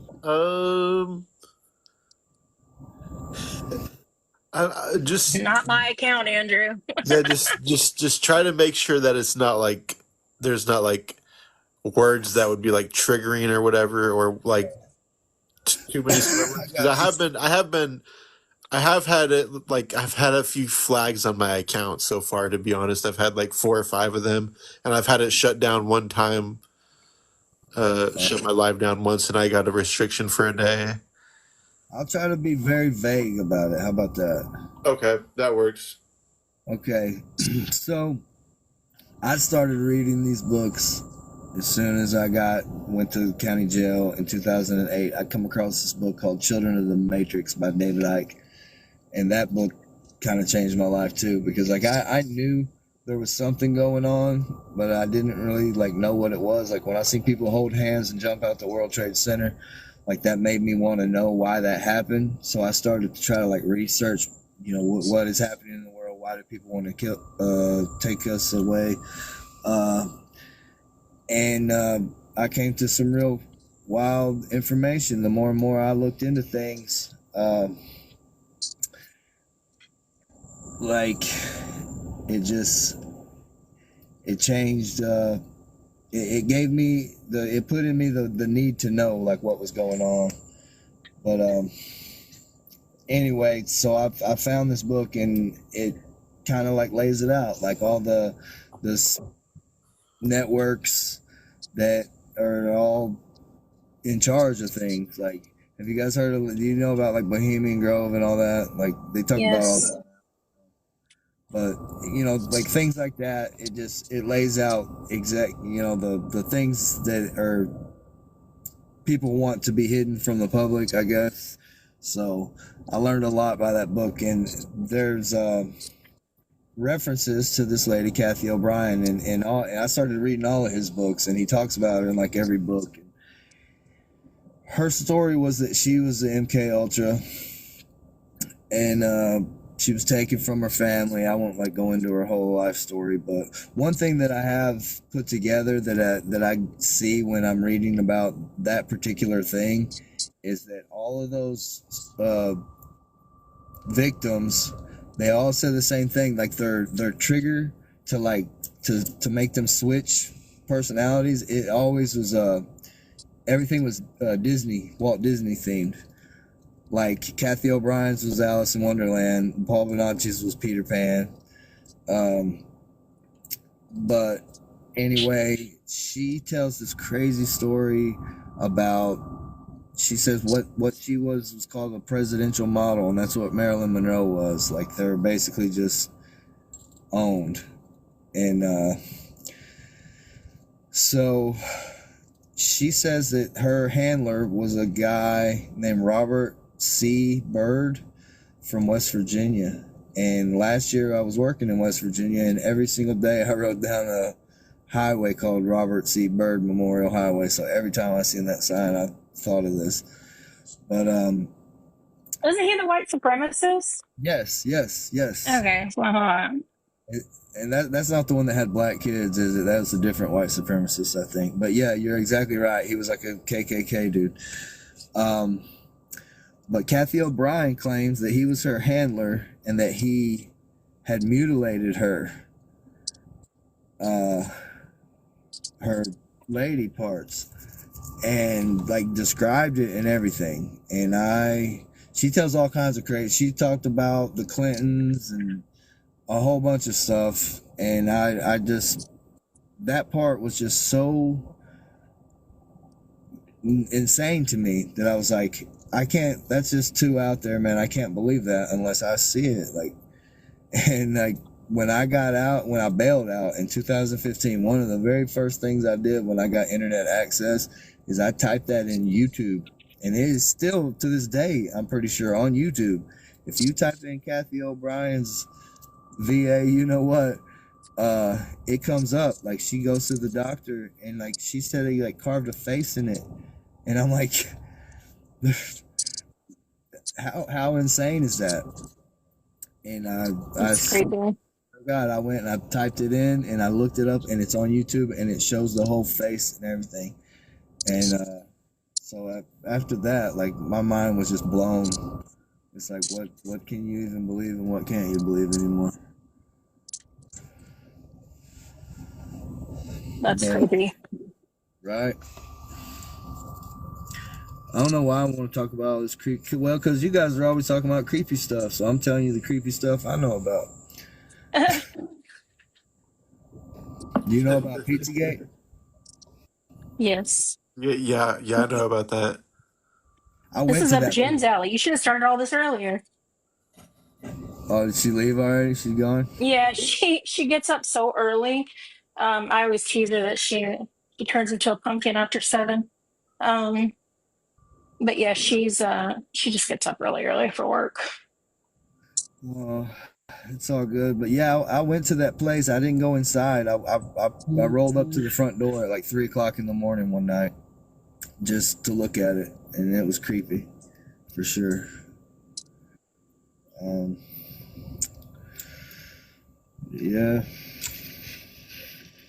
You guys got any other questions you want to ask? I think that's it for me. Amy, do you got anything else? I don't. That's what's up. Well, When are you gonna write your book? who, me? Yeah, I need to, don't I? I told you. It's kind of hard, man, when I work. Like, if I could figure out how to utilize technology and just record myself talking in the book while I'm at work driving or something, like, then I could do it. But I feel like, I don't know, if I hadn't done it by now, like, I almost think maybe I won't never do it, or I would have done it by now if I was going to. No. Did they make you sign anything? An NDA or anything? I don't think so. Yeah. Yeah, that'd be the only thing I'd worry about. Yeah, maybe I should call that lawyer and ask him, because I don't really remember. Like, I was just like, give me my money. But I think that's the only thing I remember signing is that check. I don't blame you. I would have too. But And it would have been long overdue. it is a crazy story. I feel like it should be a book, huh? Yes. It's not too late. Well, my boss at work, he's wrote like a couple Christian books, and I guess I told him, about like doing the YouTube interviews and stuff like that, and how I've been, doing some like social media stuff, and like he's like proud of me, and he told me that some people were going to be contact, like whoever he deals with his books. Maybe they saw my YouTube channel and found out that I wasn't exactly a Christian and changed their mind. But he said that he was going to have that some people would be contacting me about writing a book. Interesting. You have to keep me All you posted. gotta do is just tell them your story and they write the book for you, I guess. Yeah, I do that for people. Well, let's do it. How much you charge? You do like a contract, like you get so much of the book sales or something like that, or you get paid up front? Like, how do you do it? I don't do anything up front. Just because it's one of those things. I like being able to. I've got a lot of contacts in like TV production and stuff Really? that I like to be able to get. I'm not just a professor. Well, There is more to me. A lot of people that commented on like the YouTube interviews I did, like that was a pretty common comment. Everybody was saying this needs to be a movie. And I can't think of, you know what I mean? Like you can't write stuff that crazy to me. Like just the whole story of it is just wow. It blows my mind, but maybe it's just because I had to live it. Well, yeah, we can talk about it. For sure. I'm getting to a point to where my schedule is starting to free up a whole lot. I might be buying a house, man. I might be getting a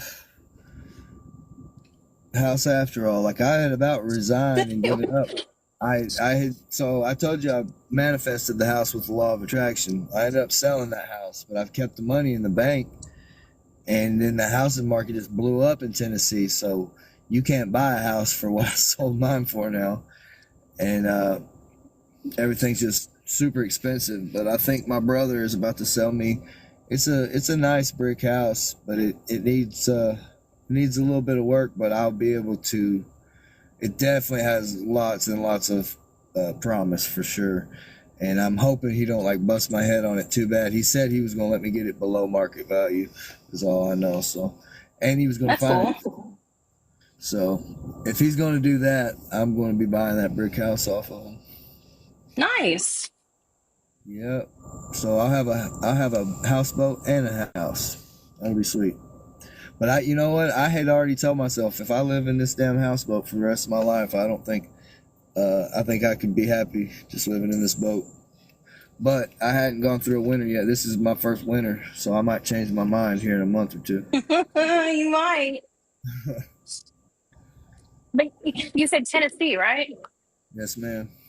Oh man, it's mild compared to up north. Yeah, that's what I'm saying. I'm like a Viking, you know. Like a lot of people cry about the cold, and it won't, you know.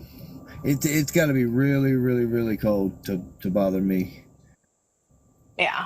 Prison probably does that too because they freeze you in there like that. It makes you toughens you Oh up. yeah. But you get those nice little union packages of thermals and stuff. Uh, Union Supply Direct. Yeah. And Yeah, I not know all always. about that. When I first got to Trenton, they put me in a cell.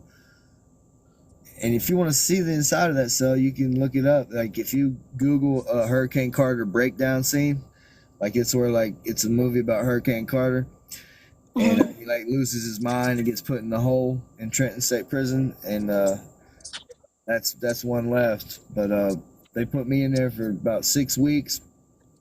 I didn't have no thermals, no sweats, no nothing. I had a khaki, like two sets of khaki pants, 2 khaki shirts, a laundry bag full of legal work, and 1 blanket with a bunch of holes in it, and a ripped up piece of styrofoam and a toilet. And yeah, you ain't covering up with nothing in there. And they open the windows like in the wintertime on purpose and freeze you to death. That's crazy. Yeah. Yeah. So, so one last question before we get out of here. So, being that you were locked up in New Jersey, did you ever have any interaction with Llewellyn James or Richard Cottingham? Llewellyn James. Why does that sound so familiar? He's a mass unaliver. He unalived 6 people and wounded a 7th person in New Jersey in Winslow Township in Lindenwold, New Jersey. So I guarantee you that Kevin knows both. There ain't nobody Kevin don't know. That name, Llewellyn James, it sounds so familiar. I'm probably gonna go in here and look it up now on NJDLC and see the picture and be like, oh, that dude. But he wasn't like a good friend of mine or anything, or I would know. But it just sounds so familiar for some reason. So I might know the guy. And Richard Cottingham, he's in a wheelchair. Like you would have definitely known him. He's like in his 80s. He's probably unalived, close to like 30 plus women. So Richard Cottingham. They're still he's helping like find them. cold cases and solve cold cases and stuff like that in New York and New Jersey and stuff like that. Wow. So he would have been in the North Compound. Like that's where they put all the old guys that need like assistance and stuff like that. I was in like gangland. But yeah, the older men they put, you know, in a old man pod, or they get their whole quadrant of the compound, the North Compound. But I'm trying to think of who you might know that I was in there. I was in there with Max B. He's a rapper. I used to Oh, beat him really? up. You were in there with him? That's crazy. Yeah, I knew who Max B is. I used to smash him at basketball. We're coming in off the at an ad seg yard one day, and my face was like beet red. And the cop asked me, he said, "What was you doing, working out?" I said, "I was playing basketball." He said, "You can't play basketball." I said, "You better ask Max B if I can play basketball," because I just got done smashing him out there, beating the hell out of him. And the cop, there was this blood dude named Shrek, and dude like 6'8". He said, "Shrek, man, what's up? What's up with your boy? Can he play basketball?" Shrek said, "Country, stay crapping on Max B." And yeah, he didn't like that getting out, but he was a cool dude, and he was good at basketball. He's just super, super, super short, and I'm a pretty big dude. Trying to think of some other famous guys up in there.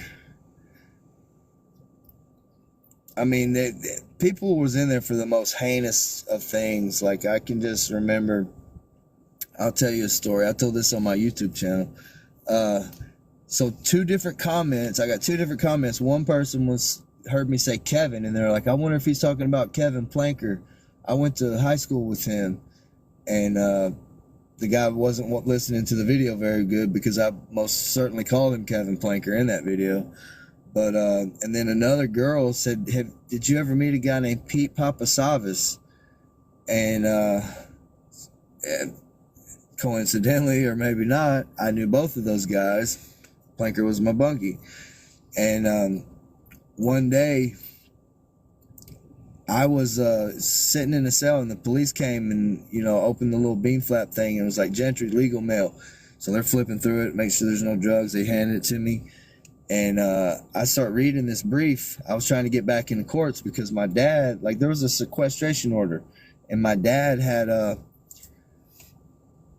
saw one of my jurors in the elevator talking to the lead witness for the state, which was this a police officer named Kenneth Wise. And this dude testified as a police officer on the scene. He testified as a blood spatter expert, and he came back to testify again as a as a rebuttal witness.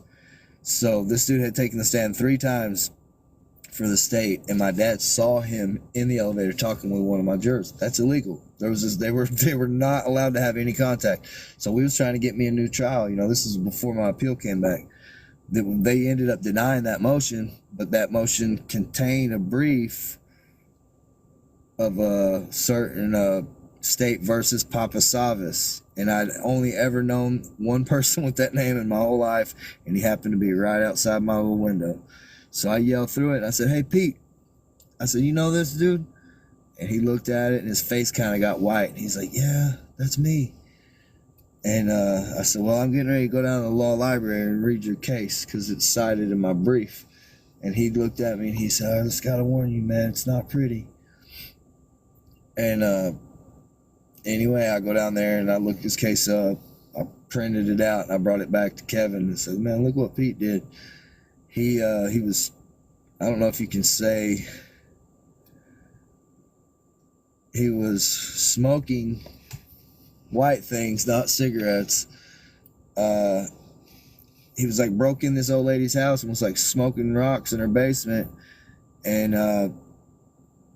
the lady heard him and came down to see what was going on, what was the matter, or what she heard, and he jumped out with a yellow belt off of a raincoat, and did her in, and then did some weird stuff to her. So as soon as the doors popped, Planker came out there and come straight up behind the dude and put him in a sleeper and just dropped him cold on the floor, right in front of the police too. There's a big glass bubble with the police watching, and they didn't do nothing. And he just dropped the dude in the floor and kept it moving. But yeah, that dude's name was Pete Papasavas, and just all the time. So every other day, I would when I would find out what somebody did. Like, it was just the craziest stuff. Have you ever heard of Jonathan Zarate? Probably not, because his case ain't that big. When I was still in the county, like, some dudes had jumped me over the TV, and I was in the hole, and somebody slid me a magazine under the door, and it was Weird New Jersey. Y'all heard of Weird New Jersey, right? I don't think I have, no. Oh, okay. Yeah, you guys are from Cali? Or I'm from Colorado? Washington Georgia. State. Oh, you're from Georgia. Okay, so you ain't even that far.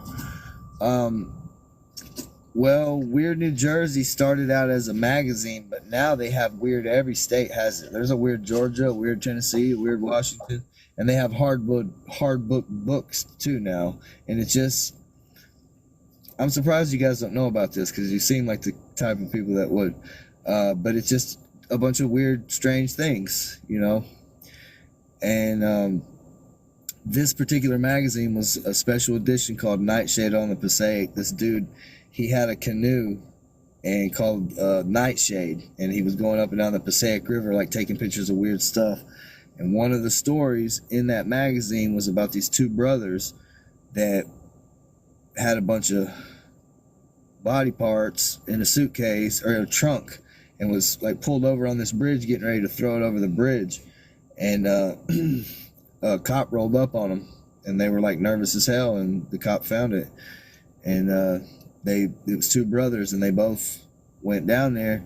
And, like, I knew that dude for, like, 2 years before I ever knew what he did. And one day I was, like, bitching, you know, about how all these people got all these weird, crazy charges, and I didn't do nothing like that. And I shouldn't be classified as the same as these sick-ass people.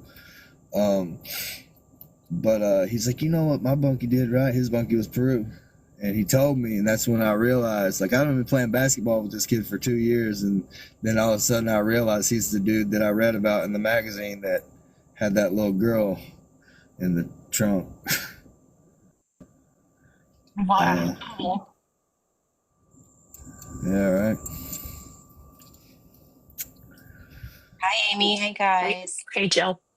Hey, Jacob, right? Is that your Yes, Yes. ma'am. Jacob Gentry. I actually have read about before, and there's a new case out right now, and he was just found not guilty. Camp. What was David Camp? And somebody broke into his house, and they got in a big fight and shot the guy in the torso. The problem was there was a second shot 8 minutes later, and they thought that was a little bit over. Cops didn't arrive for 20 minutes, but he's been prosecuted, and it's really, for those of us who haven't gone through it, I see the problem in the justice system. Like, it's all a game of who's winning. Like, the prosecution wants to win, and it's not really about truth and justice. What I found absolutely fascinating about your story, though, is to hear about how the inmates are actually looking into the law. And that's really good to hear. I'd actually like to hear more about that. But does anybody ever like go to school get certificates and they're Hell no. So those No. jailhouse lawyers, seriously, they do. Some people do take, like, correspondence courses to become paralegals. That's true in prison. But what I'm saying is, as far as having, they wouldn't let me take nothing in Trenton. Like, I got real lucky and got them to let me go to the library, like, once a week for an hour to do really. Rosetta. Yeah, I was teaching myself. Well, I was already fairly fluent in Spanish, or semi-fluent, and I would just go down there to do Rosetta Stone in Spanish, because that was the only class that I could even get or take. Like, education in prison is a joke. Wow, they make it seem like it's fairly easy. That's always been my impression. No, I guess it depends on where you go. Like, I True. talked to this chick that's in Ohio prison right now. I've never even met her in person, but I've been talking to her for like a year and a half. Like, we're cool. But she started a food truck in Ohio women's prison. Like, Good I for helped her her. plan the menu and like do all kind of, name the stuff and that like they're actually teaching them stuff in that Ohio women's prison, which is I think is badass. But I That's haven't good. like I was in prison in Tennessee and I tried to they came around with this coding class and I'm like, okay, yeah, I want to learn. And I begged them to let me in this coding class and teach me how to do that. And they said that I had too much time left on my sentence. You had to be within like 2 years of your Oh, max. for sake. That's, And then guess what? I was paroled out a year later. So I could have took the coding class and knew how to do that, but they're making no, good money, those coders. Let me tell you what. right? So Jill, Yeah. I when I started teaching, my whole goal was actually to like start going into prisons to teach. Um, Mm-hmm. because the correspondence schools that are in the prisons, the one thing that they don't teach is post conviction, which is what they need the most. And anyhow, so long story short, I get to go in and do like a trial run at Rikers. Oh, wow. Good for you. What's up? That's nice. Yeah, y'all want to Is hear a that a story? grant funded? My bad. It is so it well, yes and no. Um, I don't know if I've told you about Pistol Pete. Mm-mm. Um, but he was it's the Pistol Pete that was part of Terror Squad with Fat Joe. That's a hell of Um, a name. yeah, All right. yes. I think that's a different one. There's a Pistol Pete that started the Sex Money Murder Bloods Yeah, too. not him, not him. They're both from like the same area, kind of though. But anyhow, he started a foundation last year, and I'm one of his people. I'm one of the officers of his organization, and he's been doing a lot of like stuff with Rikers and doing some stuff with like the New York City mayor's office and stuff like that. So that's how I'm getting my in. So right now, it's one of those things we've submitted a lot of grant proposals for all of that stuff to be covered. Mm-hmm. But he's got enough like friends that they can It's fund all about things the too. fans. Good Yeah, for well, yeah, because you. his best That's friends already are easy. like Fat Joe and DJ Khaled, and it's like you've got plenty. Joe. Is Fat Joe still alive? Oh yes. Real. I'm Big thinking of Hmm. Pun. Heavy D. Big Yeah, Pun Heavy D died. Heavy died. D is too. Died. Heavy D was just at the Tyson fight. I'm gonna have to look that up. That Yeah, wasn't a see, fight. Um, That see was who was a driving. They said something. I swear to God, if I'm not mistaken, they said that the person who was driving Jake Paul out was Heavy D from Heavy D and the Boys. who's the one who had a heart attack on the stage, like fell out, big guy? It's one of those two. It's Fat. No, Fat I Joe's don't not alive. know. Fat Joe is alive. I can tell you that with absolute certainty. Ah, Um, so Jacob, I really, really loved your story tonight. There's not a lot of presenters that can catch my attention for a whole hour plus. Congratulations. It was a great story. You should talk more or write. Hey, Um, I really appreciate that. yeah, no, it's a message. And there was a one comment I wrote today and just listening to your stories, and I appreciate all of them. What would you tell your younger self? I would tell my younger self, don't do drugs. Don't sell drugs. Don't be Hmm. influenced by the mass media. Drugs ain't cool. Gangs ain't cool. And you don't have to, like, I walked out of that bar that night just to fight a guy that was wanting to fight, that was up in the bar slapping people around, like somebody. Hmm. I told the cops, like, that dude asked for that and he deserved it. He got what he asked for. And I had no idea the dude had died, And so that was their opening statement, that I had said that, you know, because they wanted the jury to believe that I wanted the guy to die. You But just want to defend yourself, and we have a right to exactly. defend ourselves. Yes, we definitely have a right to defend. Don't never let nobody hurt you. But Yep. if it's not about, if you're not in immediate danger, you don't have to agree to fight somebody just out of like bravado. Right. You know what I mean? Like, avoid fighting at all costs, because I never ever in my life thought that I would be charged with what I was charged with.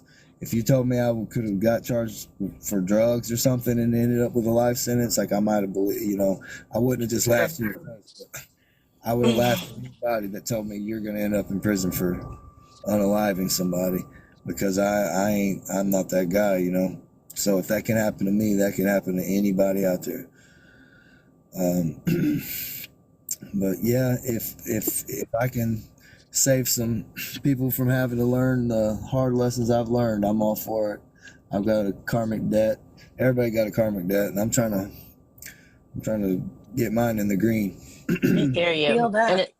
And it sounds like you're on a great path, spiritually, mentally. So congratulations. That's Um, Thank great, you so Fred. much. Jill, All right, next. his name is Heavy D. But you're right, it is Heavy D that died. And also, Jacob, you know what? I didn't even think to ask you earlier. Have you talked to Emily since all of this? I did. So actually, this is real stupid, but I ended up going to prison after after getting out. You know, after seeing that never risk again. But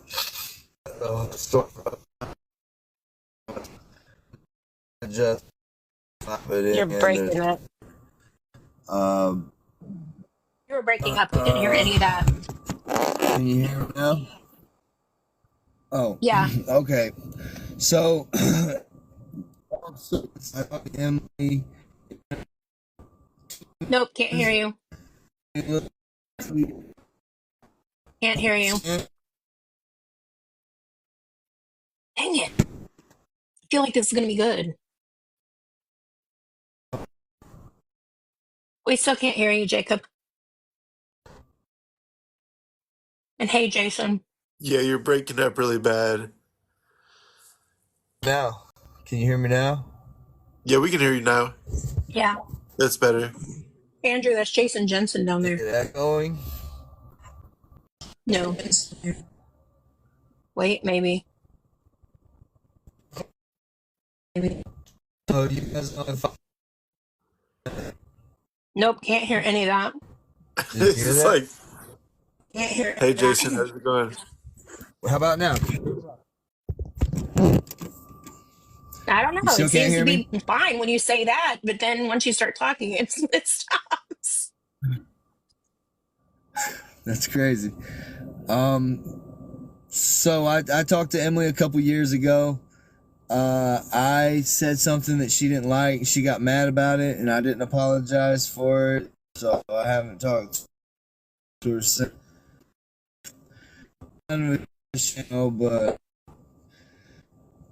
But the last time I talked, so she had my name tattooed on her for years and years after this happened. You know, she ended up marrying a tattoo artist, and he always tried to cover up my name, and she never would let him. Oh, But the that's last time I funny. talked to her, she said she was getting my name took off of her, and you know, I didn't ask her to get my name tattooed on her, but well, yeah, we have talked a few years, and I don't think we ever will. Like, I got pictures of her, but you know, I wish her all the best in the world, and if she ever did, like, get over whatever it is that, you know, she got mad, if she called and needed help or needed me for something, I would do whatever was in my power to help her out. She's good people. Like I said, a lot of people would have lied their asses off just to get out of jail, and she's been in there for That's true. years because she see them do that to me. That's crazy. By the way, when you say Sure you met is. her at the strip club, was she a stripper or was she just there? No, she was a stripper. Okay, just checking. Yeah. I was just getting the full picture. Right. Yeah.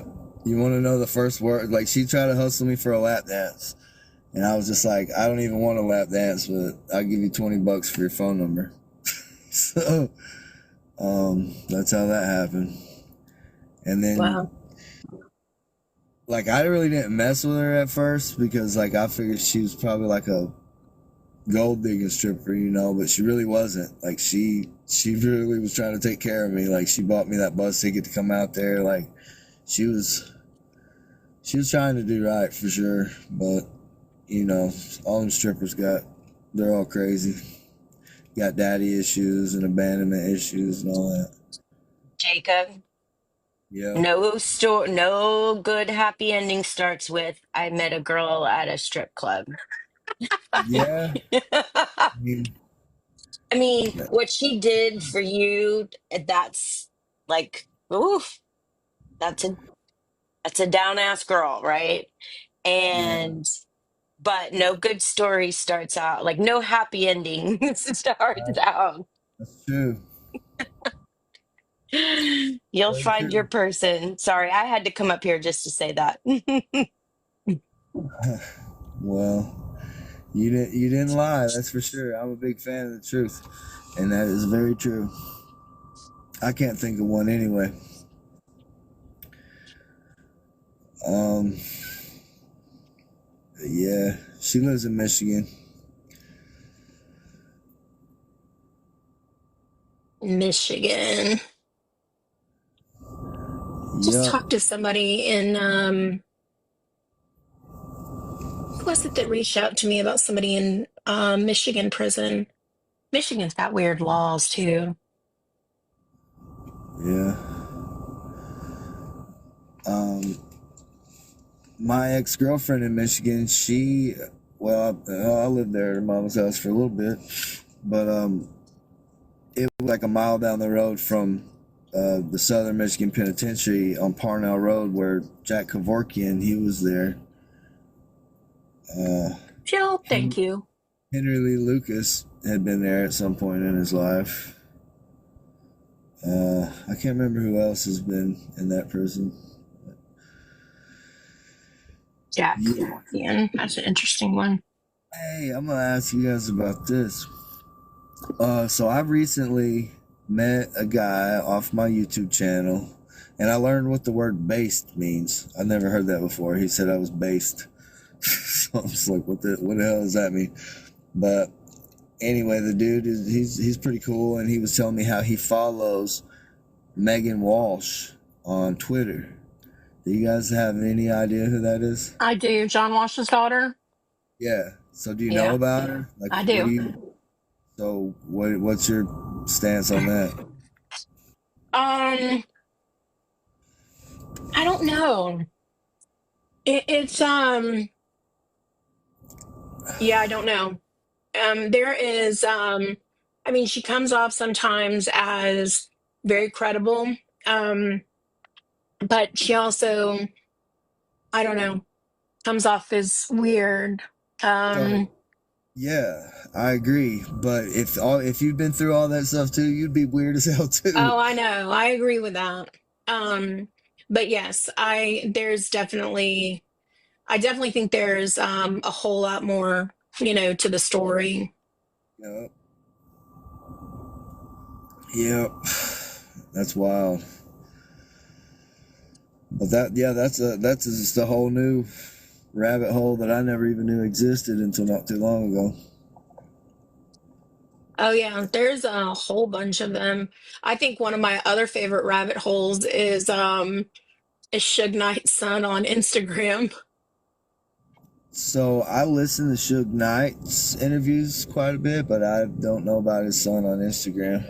Oh, his son on Instagram always talks about like Tupac still being alive and stuff like that. And it's interesting. But that was also one of those things that was, a big story like when I was, a teenager.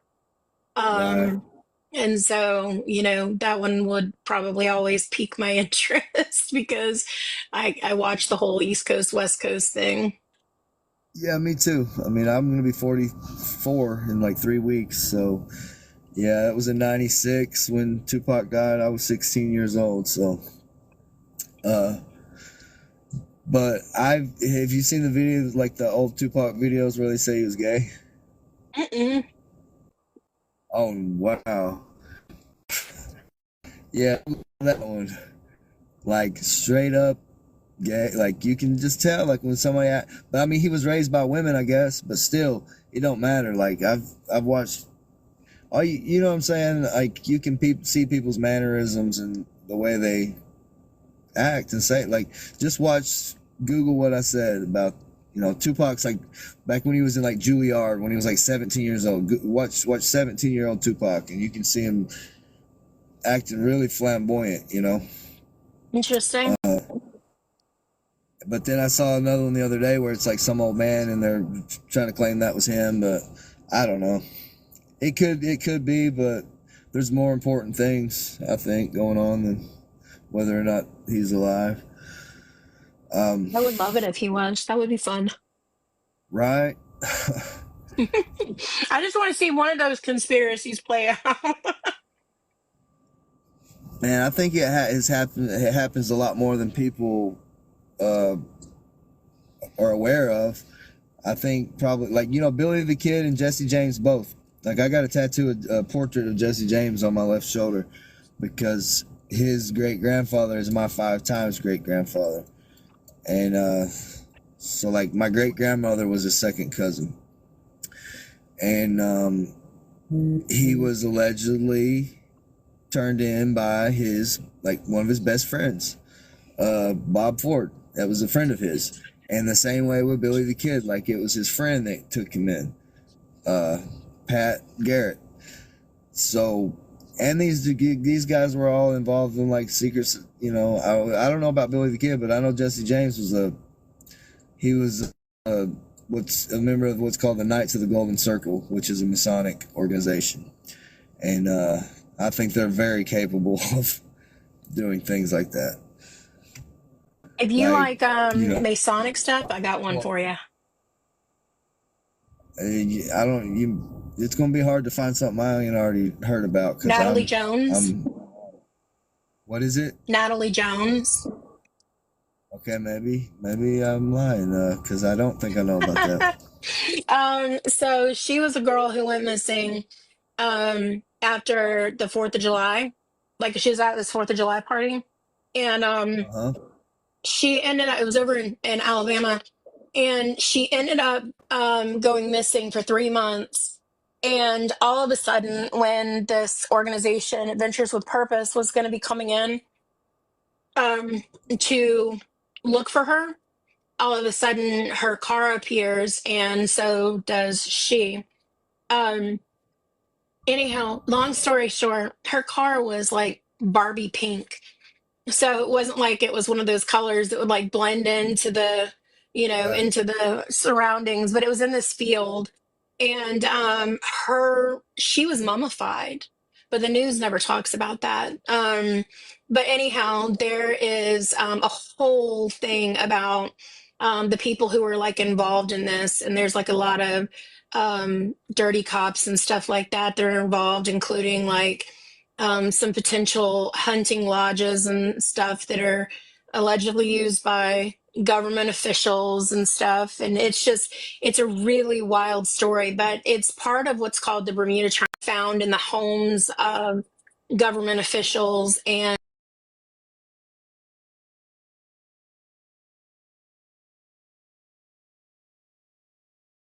people. Um, they've it's a the whole case itself is really really interesting. Um, I'll have to send it to you on Facebook. It's Yeah, I definitely want to check that out for sure because that's kind of typical. That's not the first time something like that has come into. Uh, it's kind of my opinion on it. I can see that. I can definitely see that, but the whole thing is very interesting, and the other cases that are kind of tied into this area, like there's one, her name's Sydney Kersey, and we had a night one night where we were talking about the different cases that were, in the triangle. And so Sydney Kersey's daughter and mom, well, daughters and mom were, on there, but one of the daughters was mainly the one talking. And she, one of the questions was, like, was it possible that your mom was pregnant at the time? And she said, I don't know. She said, because those parts had been removed. And so we were, thinking like, okay, those parts have been removed. So maybe like hysterectomy style, um, like go in and remove through the belly. Mm-mm, Yeah. no, somebody went up inside with a hand and pulled down. And I was like, what?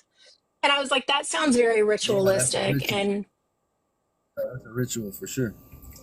either that or somebody very, very angry. Right. But it's just too weird. But yeah, she's another one that's in that, and it's, again, all of it's just very strange.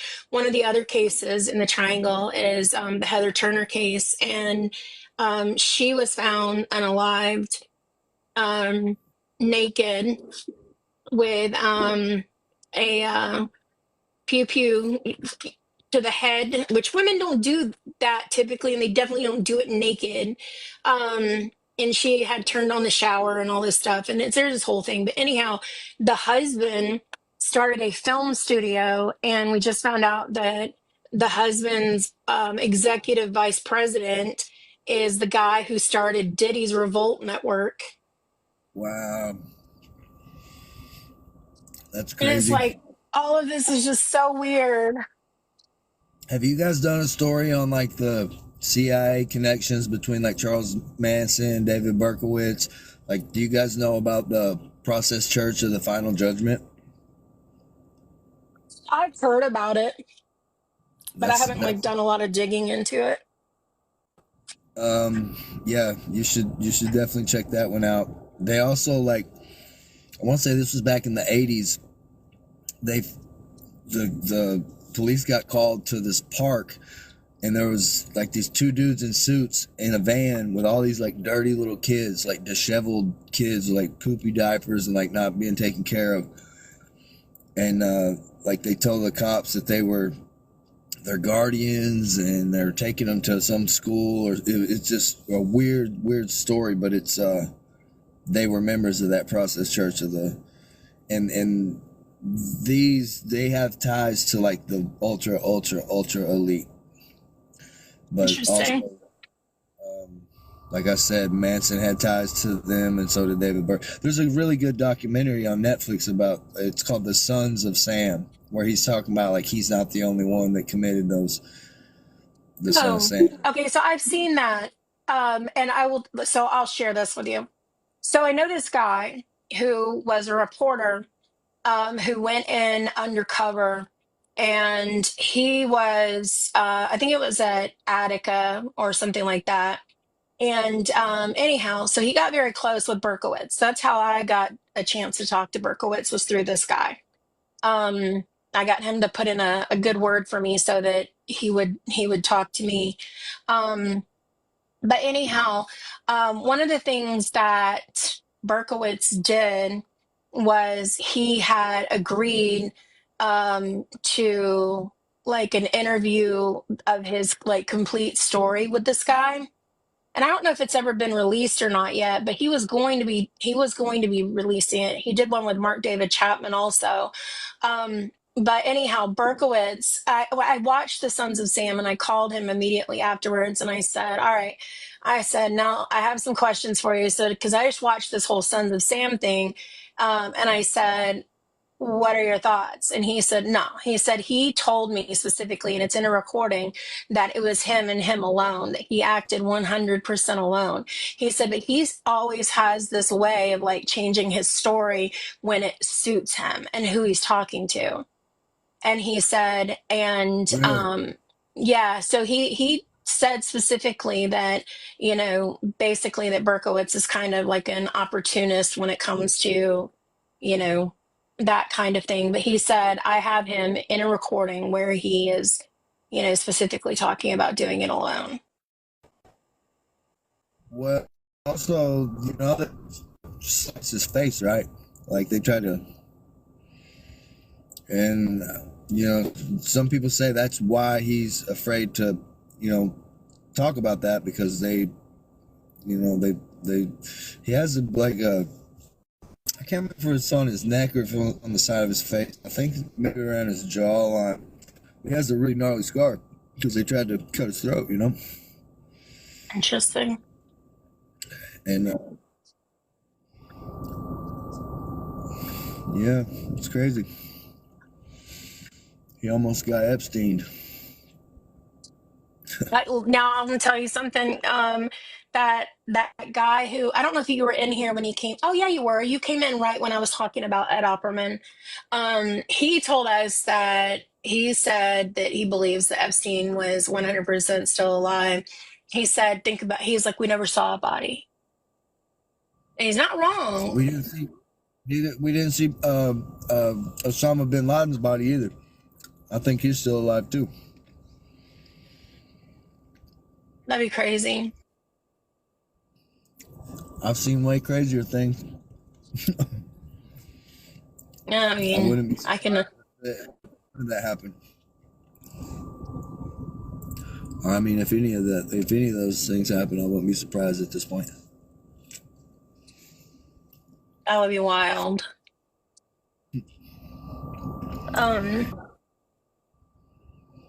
All right. Well, I won't keep you. Yeah, it was enjoyable. We appreciate it. Sorry we've had to reschedule a couple of times now, but I'm glad we were finally able to get this done, and it was definitely interesting, and I definitely learned a couple things today. Well, you're I breaking up. told, you know, I guess I kind of a little bit more in this one than I have on other interviews that I've done. But yeah, I enjoyed it, and I appreciate you hanging out with me tonight. Yes, thank you. It's been sweet. Always a pleasure, Hey, Andrew. can I watch this like after the fact, like after it's not live anymore? Can I go back in here and like read all the comments from it? Or is it over with? No, it doesn't show the Not the comments. comments, but I'm gonna post it on YouTube. I'll probably post it in a day or two on YouTube, and I'll tag you in it too. All right, cool. All right. Well, Well, you guys yeah, have a guys. good night. It was a pleasure. We'll talk soon. Okay. Yes, sir. Unforbidden.